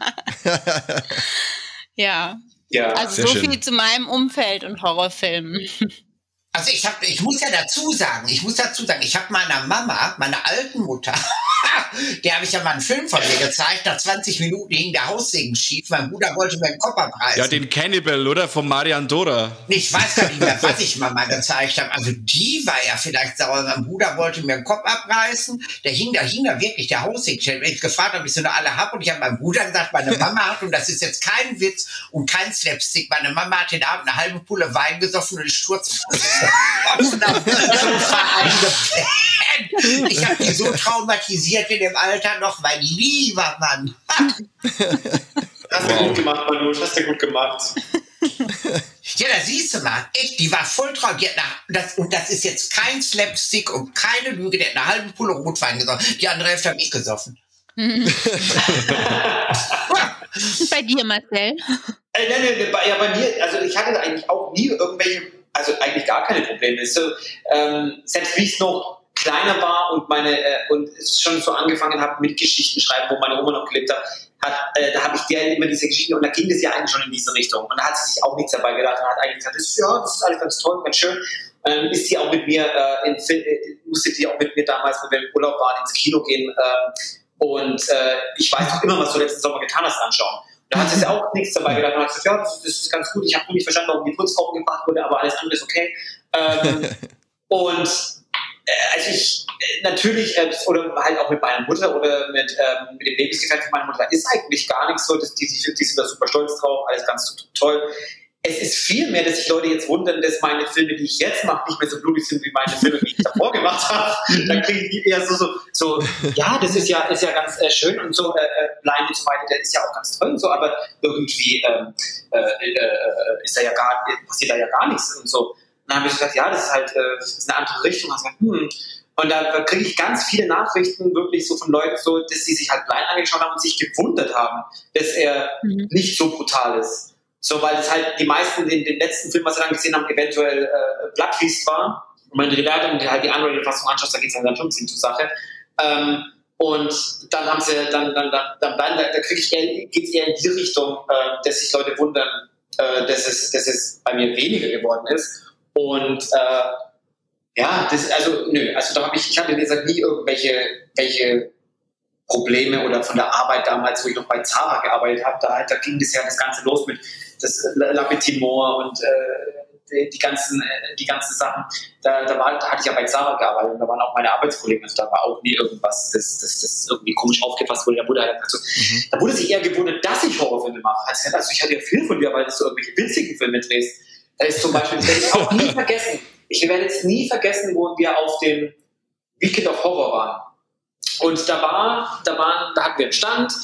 Ich glaube, Annika, das war für Sie 2 oder irgendwie so, keine Ahnung, oder La Petite. Es war auf jeden Fall schon weit nach La Petite Mort und das ganze Zeug. Also es war schon was Blutiges draußen. Und da hatten wir auch eine ganze Reihe an Fans von dem Film da stehen. Und dann hat einer gefragt, so, ja, hat er, glaube ich, von dir, Annika, oder von irgendjemandem ein Autogramm auf den Poster bekommen und dann hat er gesagt, so, ja, ist der Regisseur auch da? Und dann hast du ihn noch gesagt, so, ja, der sitzt hier. Und dann saß ich da halt so mit meiner Glitzercappy und das und alles Mögliche und dann hat er gesagt, oh, du bist der, also da habe ich mir jetzt was anderes vorgestellt. Und das habe ich eher immer zu hören bekommen, dass die Leute dann sagen, so, ja, wie jetzt, du hast den Film gemacht, ach du meine Güte, vielleicht ist ja irgendwas falsch bei mir. Aber das ist, das habe ich dann eher immer zu hören bekommen, als dass die Leute gesagt haben, so, jetzt. Da geht es aber die Leute anscheinend leichter im Umkreis als uns, die es nur ansehen. Also ihr, die es macht, bei uns, wenn man sagt, ja, den und den Film hätte da, schauen wir uns den an. Und dann hast fünf Leute da und die schauen die an, was du für eine kranke Sau bist. Ja. Und ich sage, hallo, ich hab den nur gekauft und finde den cool, ich hab den nicht gemacht, was ist mit euch? Ja, aber genau, und wir sagen dann so, ja, wir machen den ja, aber wie sind die Leute, die sich das anschauen? Genau. Ja, genau. Das schiebt bei jedem schwarzen Peter zu. Ja gar nicht zu. Wenn du Marcel jetzt siehst, dem würdest du ja niemals diese harten Horrorfilme. Da hast du da eine Glitzer Queen stehen und denkst, die macht dann mit Reese Witherspoon irgendwelche romantischen Komödien und hat diese Glitzer Queen der Abgründe, die glitzern überhaupt nicht mehr. Aber das ist bei mir auch so. Also das ist dir genau das. Das, auch nicht zu. Du bist ja das war halt damals auch, glaube ich, dieses, was da in der Presse immer war. Das war immer so, oh, die brave kleine Studentin dreht in ihren Semesterferien Horrorfilme. So. Und war halt auch, ich bin ja auch sehr klein, also da ist auch immer jeder überrascht. Dann auf dem Weekend of Horror oder so waren auch, hey, du bist ja voll klein. Ich so, ja, ich bin total klein. Und da hat man immer so eher so diesen Süßfaktor, ne? Und wenn du dann aber, wenn du denen dann sagst, ich drehe Horrorfilme und schlachte Leute ab, so, okay. Ich verstehe gar nicht, warum ich den nicht gekriegt habe. Ich habe immer Arschlöcher gespielt in über 70 Filmen und sehe auch aus wie eins. Deshalb kriege ich keinen anderen noch. Aber meine Freunde, ich habe ja jetzt La Petite Mort noch mehr angeschaut vor der Runde und habe meine Freundin auch wieder mal dazu genötigt, dass sie mitschauen muss. Und die mag ja so Torture-Porn und vor allem so Low-Budget-Zeug gar nicht. Und hat dann gesagt, das war wieder mal so einer von deinem Scheißfilm. Aber die eine da, die Mama, die hat voll die geile Stimme, kannst du ausrichten. Sag dir, das Rezept ist einfach. Reichlich Jack Daniels Cola und Marlboro. Okay, dann musst du die blauen LM austauschen, sage ich hier. Genau. Mit dem blauen LM kriegst du so was. Nein, bei mir sind mit der Stimme aber auch so, die hat sich damals verändert. Ich habe mit 20 Jahren einen Autounfall gehabt, da habe ich mir den Schädel eingeballert. Das siehst du, Marcel und Annika kennen das siehst du ja heute noch teilweise, wenn ich das nicht überschminke. Hab da richtig einen von den Hals gekriegt. Jetzt muss ich wieder gucken, ob meine Stimme, da habe ich natürlich auch Angst drum, was das meiner Stimme wird, ob ich dann wieder Filme mache, wie es mit dem Singen ist. Die haben mir beim letzten Facelift letztes Jahr die Stimmbänder zerballert mit dem Beatmungsschlauch. Da habe ich jetzt Reinke-Syndrom links, setze ich das und Verdickung und Vernarbung links und rechts und bla bla bla. Ich habe keine Ahnung, was die mit meiner Stimme machen. Ich hoffe, dass ich danach noch singen kann und immer noch genauso klinge, wie ich jetzt klinge. Und muss dann jetzt an den Stimmbändern was machen lassen. Deshalb heute drückt mir die Daumen, dass meine Stimme danach noch dieselbe ist. Auf jeden Fall. Die sind gedrückt. Überleg dir mal, Annika, ich würde nett klingen. Ach du Scheiße. Ja, es sagt viel aus. Ja, wenn ich dann nett klinge und taucht dann irgendwo auf einer Filmconvention auf und ich klinge dann nett mit so einer ganz lieblichen Stimme, steht die Annika, da zeigt mir Finger auf, ihr bricht ihr schallendes Gelächter auf. Aber sowas von. Nein, wollen wir doch nicht hoffen, um Gottes Willen. Frau Kinder, soll ich euch mal neidisch machen? Heute Abend gucke ich Pretty Face. Ah. Du meinst Pretty Boy, aber das ist völlig okay. Pretty Face? Gibt's schon Teil 3? Ach nein, Pretty Boy heißt der, genau. Pretty Boy von der Regisseurin höchstpersönlich an mich übergeben. Ich hab's noch nicht geschafft, Marcel. Es tut mir total leid. Oh mein Gott, das ist völlig okay. Oh mein Gott. Aber es waren Bundestagswahlen. Ich hatte so viel zu tun. Was hast du denn gemacht bei der Bundestagswahl? Ich mache doch Nachrichten. Ach, das stimmt ja, als Nachrichtensprecherin. Ja, da haben wir dann auch hardcore viel zu tun. Und da waren auch die ganzen Politiker natürlich bei uns in der Region und so. Hatte die alle noch vor 1,5 Wochen hier da. Auch lauter Pretty Boys. Ja, ganz viele Pretty Boys. Das wäre ja mal was. Ich müsste auch mal Nachrichtensprecherin werden. Das stelle ich mir richtig geil vor. Moskau. Bombenanschlag mit, warte, Leute, das war kein Bombenanschlag. Hier, das ist ganz billiges C4, das sage ich euch so, das sehe ich auf den ersten Blick. Das sind Amateure. Ja, das wäre was.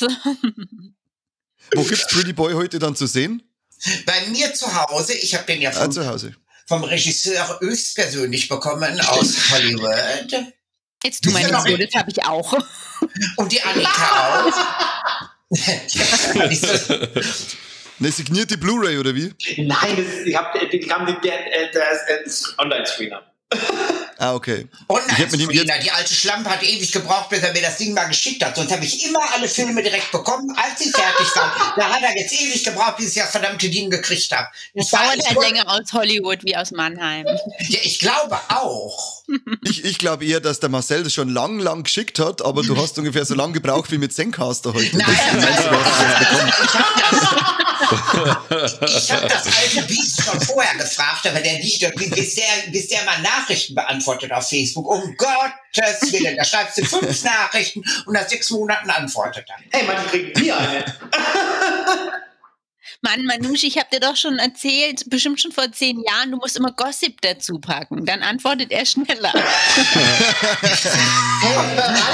Geheimnisse. Aber es ist doch wahr. Ja, ich schreibe da jetzt immer ein. Hören Sie mal, wissen Sie schon das Neueste? Das glaubst du mir nie. Ja, und klingt was, eine Sekunde später hat schon geöffnet.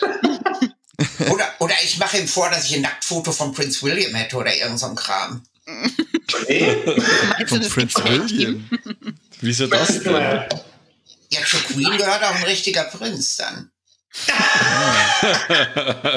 Oder ich sag, ich hätte einen nackten Keanu Reeves oder irgendwas. Ja, da will ich halt auch Ja, mal. jetzt schon eher, oder? Ja, da wird sie ganz raschelig. Ich hab den ja zweimal gesehen. Er hat ja in New York auch in der Park. Aber ich habe den nie angesprochen, obwohl jeder immer gesagt hat, der ist super nett. Einmal war es nur im Vorbeigehen, anderes Mal war der im Central Park, das werde ich nie vergessen, saß auf einer Bank und hatte da irgendwie Lunch.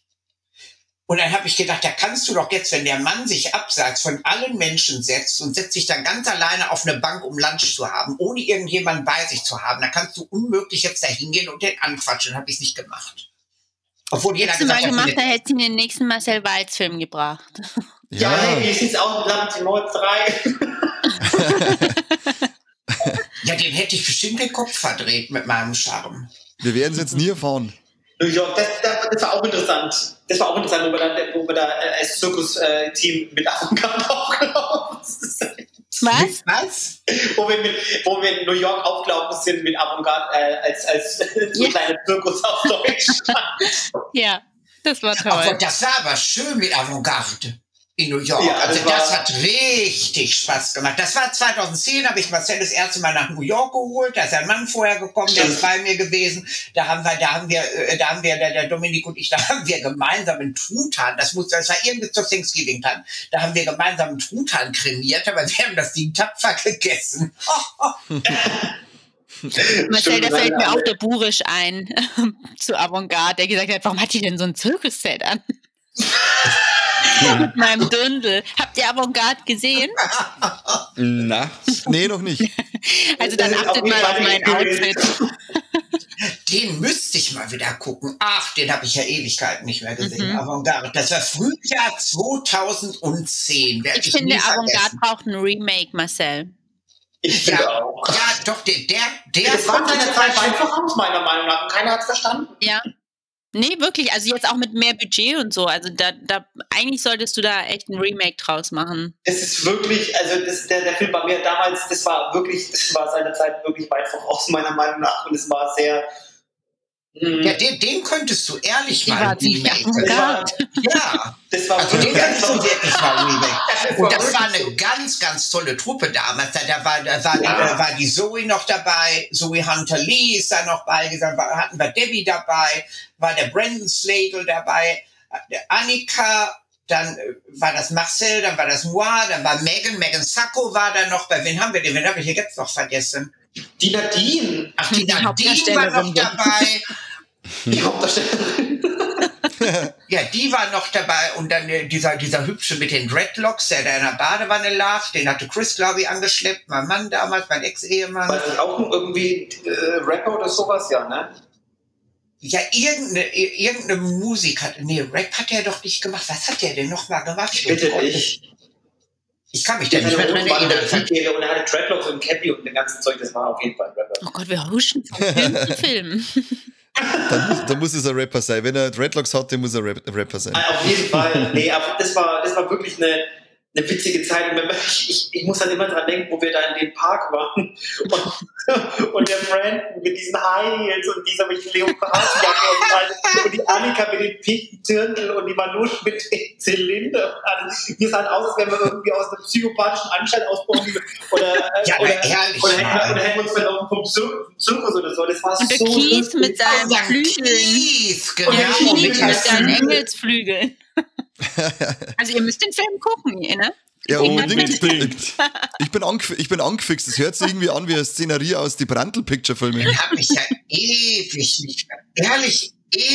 nicht mehr gesehen, den Film. Das hat so viel Spaß gemacht, den zu machen. Und dann sind wir da 69er Plymouth Fury gefahren, 1969er Plymouth Fury, ein offenes Auto, ganz seltenes Modell, mit einem 440er Sixpack-Motor drin, das ist ein 7,2 Liter V8 mit 6 Vergasern da drauf. Die Karre hat gebrüllt wie ein Löwe und das Auto war so geil. Hatten wir so ein Auto? Dieses riesige schwarze Cabriolet. Annika, jetzt reiß mal zusammen. Am Ende. Entschuldigung, auf so Autos habe ich echt nie geachtet. Es tut mir leid. Schatz, dieses riesige schwarze amerikanische Full-Size-Car, der war 6 Meter lang und 2 Meter breit, die musste die ganze nicht übersehen haben. Anscheinend schon. Die Annika hat so gar keinen Sinn für sowas. Hey, Das kann ich verstehen. ich habe einen voll Bei mir guten geht sowas auch Autogeschmack. direkt vorbei. Das beste Auto überhaupt habe ich jetzt seit kurzem. Mhm.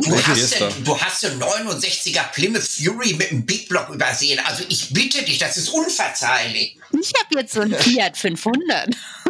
Obwohl, die finde ich toll. Ja, Obwohl, die finde ich toll. Und der hat sogar so einen Sportknopf, der kann dann von 69 PS auf 101 PS schalten. Das ist gut, wenn man berghoch fährt. Ja, das glaube ich. Das ist ja so ein richtiges Bettmobil dann in klein. Ansonsten interessieren mich Autos nicht ganz so doll. Jetzt auch kein Autofan, so wirklich. Aber das war auf jeden Fall, das war auch Das Auto war eine Schau, das war und ich werde das nie vergessen. Dann haben wir irgendwelche Ballrooms noch gesucht am Anfang und da habe ich ja in New York rumgesucht, dass wir so ein Ballroom bekommen haben für die Endszene, für die Party und allen Kram. Und da sitze ich dann irgendwann der Mafia gegenüber. In New York siehst du ja direkt, wer zur Mafia gehört. Und klar habe ich da mit so 2 Mafiosen da gesessen, mein lieber Mann. Ja. Was auch ganz lustig war, wir hatten, jetzt reden wir über jeden Film, aber es ist halt, so müssen wir einfach die Podcast beenden. Dann, wo wir diese Ferienwohnung in Queens hatten und die erste Nacht, so eine Kinder haben uns dann eingelegt und es war wirklich süß, ein süßes Haus war das. Allerdings kam dann der Besitzer hin, der Tony, und hat gesagt, Tony. Und dann, Tony hatte in der Wohnung keine Trittschalldämpfung verbaut. Oh, Jesus Christus. Das größere Problem war eigentlich, dass er gesagt hat, dass er uns eine Tür zum Keller gezeigt hat oder irgendwo hin und hat gesagt hat, diese Tür dürfen wir nicht öffnen. Und das hat er ganz komisch gesagt. Und dann saßen wir alle so da und dann dachten wir uns so, Und in der ersten Nacht sehen wir dann auf einmal, was war denn da? Hat da jemand geschaut? Was war denn da an der Tür, Annika? Ja, es waren halt Geräusche da. Du und Katrin, ihr habt euch ins Hemd gemacht. Ich war so halb dazwischen und Olli war dann endlich mutig und hat dann nach dem Rechten geguckt. Das waren doch die Pitbulls, oder nicht? Die ja, genau. Der hatte die Hunde im Keller. Aber das Schlimmere war eigentlich, dann hat mitten in der Nacht, so gegen 1, oder es war auf jeden Fall die schwarze Nacht, hat dann, und die Haustür hatte so ein Fenster, so ein Milchglasfenster drin, und dann sehen wir auf einmal jemanden vor der Tür stehen, der danach klopft an die Tür. Ich glaube, das war eher so 9 Uhr abends, aber. Jetlag. Und dann klopft er und hämmert an diese Tür und alles Mögliche. So, ach du meine Güte, was war das? Wer ist das denn jetzt? Und dann hatten wir halt riesen Panik und alles mögliche Geräusche aus dem Keller. Und dann dachten wir so, wir sind die Nächsten, die bald demnächst Geräusche aus dem Keller geben werden. Und dann war das aber der Toni, der uns irgendwie Handtücher oder Schlüssel gegeben hat. Das war ganz schön schrecklich. Das war ein echter Charakter. Ich fand den ganz, ganz interessant. Ja. Der war wirklich sehr interessant. Ich war nur froh, dass der Olli dabei war. Das war irgendwie wenigstens eine erwachsene Person. Das hat auch der am Flughafen sogar gesagt, der dann zu ihm gesagt hat, ob er mit uns da wirklich hier ist. Mit dem Haufen da. Und ihr seid dann geflogen, wo wir das Unwetter hatten. Wir hatten ja hinterher keinen Strom mehr und gar nichts mehr. Ich habe da Lady Gaga gehört, Dance in the Dark, ich habe das alles mit Batterien gehört. Ihr wart weg, da ging das Unwetter los, wir hatten keinen Strom mehr, es gab kein Benzin mehr, es gab nichts mehr zu essen. Das war der dritte Weltkrieg da in New York. Es war der schlimmste Tag meines Lebens, also nach Beerdigung. Und der schönste war, als wir dich auf die Fordham Road gebracht haben, bei uns in der Nachbarschaft, wo ich gewohnt habe. Wir hatten Fordham Road da, das ging da runter in die Bronx, Fordham Road. Riesige Einkaufsmeile, günstige Preise. Und Marcel ist dann da all over the place. Allerdings war trotzdem der schlimmste Tag meines Lebens definitiv der Rückflug. Die haben sämtliche Flüge gecancelt. Alle gecancelt. Es hat geregnet, geblitzt, gedonnert. Und ich bin ein unglaublich krasser Mensch, der Flugangst hat. So. Und dann saß ich das und dann wurde auf einmal der Flug gegenüber von uns gecancelt nach Porto, wie heißt das? Das ist eine spanische Dings da. Nach Europa auf jeden Fall, wo wir auch hin Ja, auf jeden Fall auch, wo wir auch hin wollten. So. Und dann dachte ich mir so, ich habe meine Sachen so zusammengepackt. Hab schon gesagt, so, das war's, wir bleiben noch eine Nacht hier, ne? Das ist ja wunderbar. Ja, wobei du musst sagen, wir haben schon stundenlang auf dem Boden auf dem Flughafen geschlafen und so, ne? 7 Stunden mindestens. So, und dann, und das war auch überall Fernsehteams und dann dachte ich mir so, diese Paparazzi überall. Auf jeden Fall sagen die dann, ich habe dann mein ganzes Zirkuszeug zusammengepackt und haben mir gedacht, so, wir bleiben jetzt hier. Und dann announcen sie auf einmal unseren Flug, dass der jetzt halt in den nächsten, wir sollen uns zum Einstand bereit machen. Bei mir war alles vorbei. Ich bin mir sicher, meine Hautfarbe hat sich verändert von angenehm braun bis käseweiß. Und dann dann mussten wir unsere Sachen packen, dann sind wir in dieses Flugzeug gestiegen. Als Einzige sind wir geflogen. Wir sind als Einzige geflogen. Da dachte ich mir so, diese Geistesgestörten. Ich war so kurz davor, wirklich da zu bleiben, eigentlich im Kopf. Final Destination, Baby, Final Destination. Ja. Und dann hat das Flugzeug im Stehen gescheppert und alles mögliche, draußen sind die Blitze umgegangen. Ich so, das kann jetzt alles nicht wahr sein. Dann sind wir gestartet und aber mit einem Tempo, ne? Der wollte schnell durch die Wolken da durch. Anscheinend hatte der gerade irgendwie ein Loch gefunden, wo er sagte, da ist gerade nichts, wir fliegen da durch.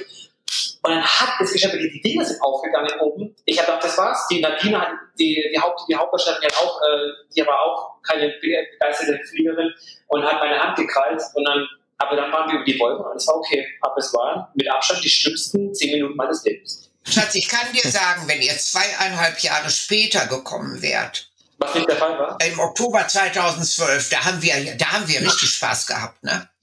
Mit den Überschwemmungen, das war ja ein Kindergarten dagegen, 2012. 2012 haben wir richtig... Land kann überschwemmt sein. Wenn ich in der Luft bin, habe ich Angst vor mich in der Luft. Ach, ihr wärt nirgendwo mehr hingegangen. Was 2012 dann gewesen ist, das war der absolute Kracher. Danach haben wir wirklich in der dritten Welt gelebt. Da sind ganz schreckliche Sachen passiert. Da haben Teile unter Wasser gestanden. Mit der Mutter sind die Kinder ertrunken, aus dem Arm gerissen worden. Staten Island. Und das war eine Katastrophe.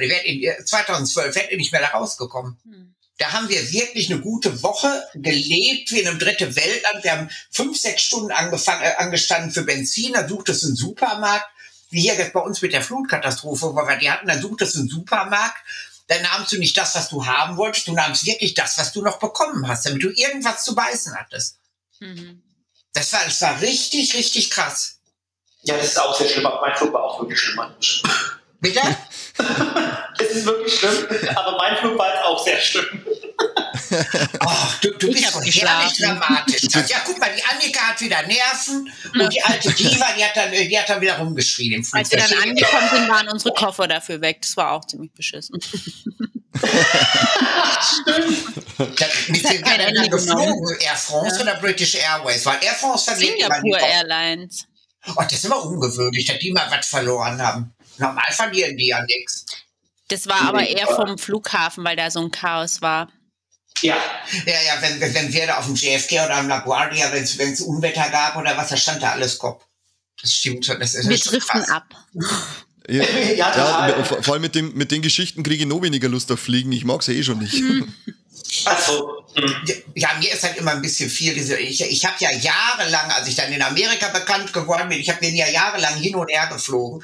Also das geht dir irgendwann echt an die Substanz. Ich habe ja immer jedes Jahr irgendwie zwischen 3 und 5 Jetlags durchgezogen. Ja. Also irgendwann merkst du das. Ich bin ja sehr, sehr viel zwischen Europa und Amerika hin und her geflogen. Das geht ja echt an die Substanz. Rüberfliegen, das geht mit den Jetlag.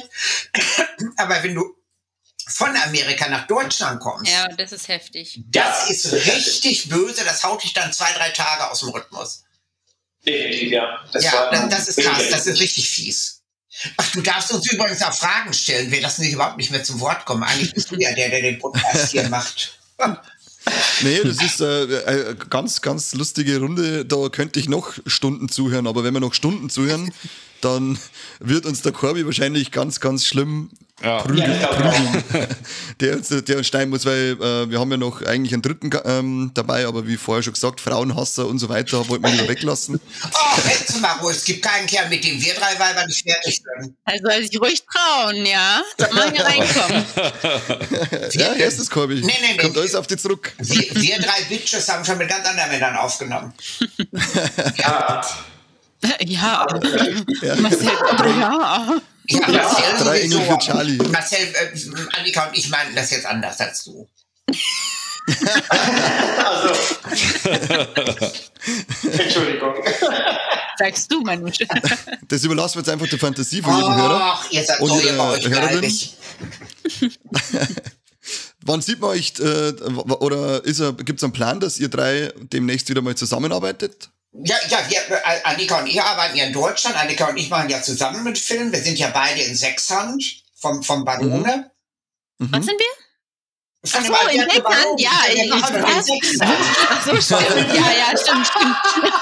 Ja, du bist doch irgendeine verbiesterte, traumatisierte oder irgend sowas. Ja, genau. Ich bin eine trauernde Witwe. Ich habe aber da nur einen Drehtag, genau. Deswegen hatte ich das jetzt gerade gar nicht auf dem Schirm. Ja, aber stimmt, da sind wir tatsächlich beide zu sehen im Film mal wieder. Ja, richtig. Du bist eine Witwe und ich habe einen Puff. Ja. Also, ich habe zum Adriano noch gesagt, wenn das so ein Sexfilm ist, mache ich nicht mit, ne? Also, Manouche, sag mir mal, weißt du da noch was ich nicht weiß? Nein, er weiß auch, dass ich sowas nicht machen würde und dass ich auch gar nicht dabei sein will, wenn ich so einen Krempel drehen. Ich weiß nicht, ob die da sowas gedreht haben oder reinmachen.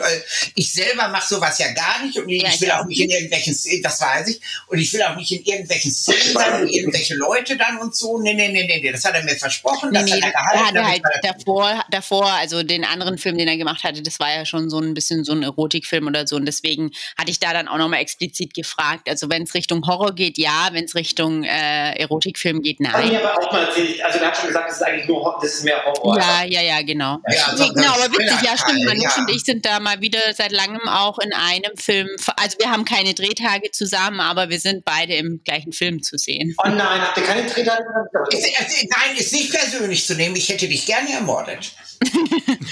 Ja, ich dich auch, also. Das glaube ich dir aufs Wort. Und das Dreierpack von euch? Da ist eigentlich jetzt gar nichts geplant, aber ich glaube, das ist ja jetzt sowieso auch schwierig, weil Marcel auch einfach in Hollywood ist, ne? Das ist auch was anderes. Er ist jetzt da drüben, wir sind jetzt hier, da ist natürlich einmal eine Riesennummer und ein Riesenaufwand, wenn wir alle 3 jetzt wieder zusammenkämen zu einem Film. Außer er käme jetzt nochmal nach Europa und wird sagen, ich mache mal einen Film in Europa jetzt nochmal. Weiß ja nicht, ob da irgendwelche Pläne sind oder so. Jetzt im Moment steht halt nichts an. Wie gesagt, es ist ein Riesenaufwand darüber. Genau, jetzt im Augenblick steht gerade nichts an. Ich weiß ja nicht, ob du nochmal nach Europa kommst, dann sagen, ich mache einen Film in Europa, genauso wie es William Friedkin gemacht hat. Also was tatsächlich jetzt der Fall sein wird, ich komme jetzt halt, ich werde nach Europa kommen jetzt halt, aber nicht filmtechnisch, sondern halt ich bleibe jetzt dann ein bisschen über einen Monat in Deutschland. Ja. Und Dezember, Ende November bis die erste Januarwoche werde ich in Deutschland bleiben. Weil meistens werde ich hier nicht mehr, hier ist dann, da treffen wir, da fahren Dominik nach Deutschland, halt Familie und alles. Und dann vielleicht kann man sich da dann sehen, weil man bleibt dann auch ja länger. Also ich bin auf jeden Fall 1,5 Monate da. Da kann man noch 2 Wochen Raw 4 drehen oder so. Stimmt. Irgendwann habt ihr mal ein Found Footage gemacht, da war ich noch in Amerika. Einen? Ja, warte, ich habe die ja nie zu sehen bekommen. Die alte Kuh hat mir ja nie die Filme geschickt. Jetzt halt mal den Film flach. Du hast auf jeden Fall mindestens den ersten und den zweiten bekommen, da bin ich mir sicher. Den Raw hast du mir überhaupt nicht gegeben. Jetzt muss ich überlegen, das wäre echt toll. Wo hast du mir denn einen Raw gegeben, Schatzelein? Nee, Sweetie Darling. Nein. 2012. Der ist in der Zencaster-Hölle wahrscheinlich, der Raw-Link. Den hast du, das hätte ich doch gewusst, wenn du mir den nach Amerika geschickt hättest. Oh. Nee. Das war ja auch ein Link. Egal, wie dem auch sei, auf jeden Fall kam der. Habe ich nicht bekommen. Bestehe ich drauf. Nein. Und Funny Face habe ich auch nicht bekommen. Den habe ich auch nicht bekommen. Aha. Halb so wild. Aber ich habe ihn gesehen. Da, siehst du? Manche Sachen muss man nicht sehen. Was? Manche Sachen ist es halb so wild, wenn man es nicht gesehen hat. Ich verstehe dich schon wieder nicht. Nimm doch das Mikrofon mal raus, wo immer Ich glaube, das ist. es liegt an deinem Hörgerät. Nein, ich verstehe die anderen gut. Ich weiß nicht, wo du das Mikrofon gestecken hast. Nimm das mal da raus und sprich da jetzt mal rein, Schatz. Jetzt lohnt sich doch auch nicht mehr. Ich wollte gerade sagen, am besten, wenn du es jetzt rausnimmst, dann muss es wahrscheinlich für ein Schlusswort sein, weil wir sind jetzt bei einer guten Zeit. 1,5 Stunden. Ja, am Anfang kommt noch ein bisschen was weg. Jetzt haben wir noch eine Zeit, wo unsere Hörer nicht tot umfallen, weil sie so lange hören müssen. Ja, das schneidet ihr schon noch zusammen, oder? Ja, der Corby ist immer fleißig und schneidet, der macht das immer recht gut. Aber es wird eigentlich nichts Essentielles rausgenommen. Also alles, was ich heute gesagt habe, kann und wird gegen euch verwendet. Das ist schon mal amtlich. Ja, da bitten wir drum. Ja, Logo. Echt? Sind wir nicht zum Spaß da. Ach so. Aber Marcel, sag doch mal noch ein schönes Schlusswort für uns. Ich sage gerne ein sehr schönes Schlusswort, und zwar, es war schön, wieder mal mit allen, also mit Annika und Manusch nochmal über die guten alten Zeiten zu quatschen. Es war, und nochmal so ein paar Sachen, die man vielleicht auch selber vergessen hat, nochmal zu hören und drüber zu quatschen. Das war auf jeden Fall sehr witzig und sehr schön und sehr unterhaltsam, glaube ich auch. Und vielleicht für den einen oder anderen da draußen, der konnte vielleicht jetzt auch mal ein paar Backstories von La Petite Mort erfahren und 1000 andere Filme, wo wir wirklich gesprochen haben. Und es war auf jeden Fall mal wieder wirklich sehr, sehr schön. Das war doch ein schönes Schlusswort. Sehr schön. Das war sehr schön. Uns hat es auch sehr gefallen, war super cool, dass ihr das mit uns gemacht habt. Ja. Ich könnt noch 2 Stunden zuhören, weil ihr echt geile Geschichten und halt auch wirklich lustig. Das habe ich doch nicht bekommen. Jesus. Ein reiner Fußläufer halt. Ja, genau. Leider haben wir jetzt noch einen Keil zwischen die Manusch und den Marcel getrieben, aber das macht sich dann privat aus. Ja, das kriegen die hin. Marcel und ich machen irgendwann eine Reality-Show wie Absolutely Fabulous. Das würde überhaupt keinen Unterschied merken. Und wenn du die Links verschickst, die Screener, dann denk an uns, gell Marcel? Ja, bitte. Ja, aber habt ihr Pretty Boy bekommen? Ja, ne? Pretty Boy habe ich auch schon gesehen. Ich fand ihn sehr geil. Okay, cool. Wieso, was hast du denn sonst noch zu verschenken? Stimmt. Was wir alles geschenkt kriegen, machen wir auf alle Fälle nach der Show aus. Der Marcel enthält mir Filme vor, das Biest. Wir verabschieden uns jetzt dann erstmal, sagen wieder Danke an unsere Hörer. War geil, dass ihr dabei wart und zugehört habt. Genau. Und ansonsten wisst ihr es ja liked unseren Scheiß, teilt unseren Scheiß und posaunt in die Welt raus und schaut euch die coolen Streifen von Marcel an. Wer es Torture-Pornig ohne Porn will, greift zu La Petite Mort. Und wer es Torture-Pornig ohne Torture und ohne Porn will, greift zum Beispiel zu Blind. Und auch den Rest kann man sehr empfehlen. Macht Spaß auf alle Fälle. Auf jeden Fall. Riesen Dankeschön. Auch an euch drei nochmal riesen Dankeschön. War richtig cool mit euch. Ja, und dann Danke, ebenso. Ja, sehr gern. Und dann bis zum nächsten Mal beim besten Podcast der Welt. Sehr gerne. Auf jeden Fall. Danke, servus. Ciao. Ciao. Ciao. Ciao.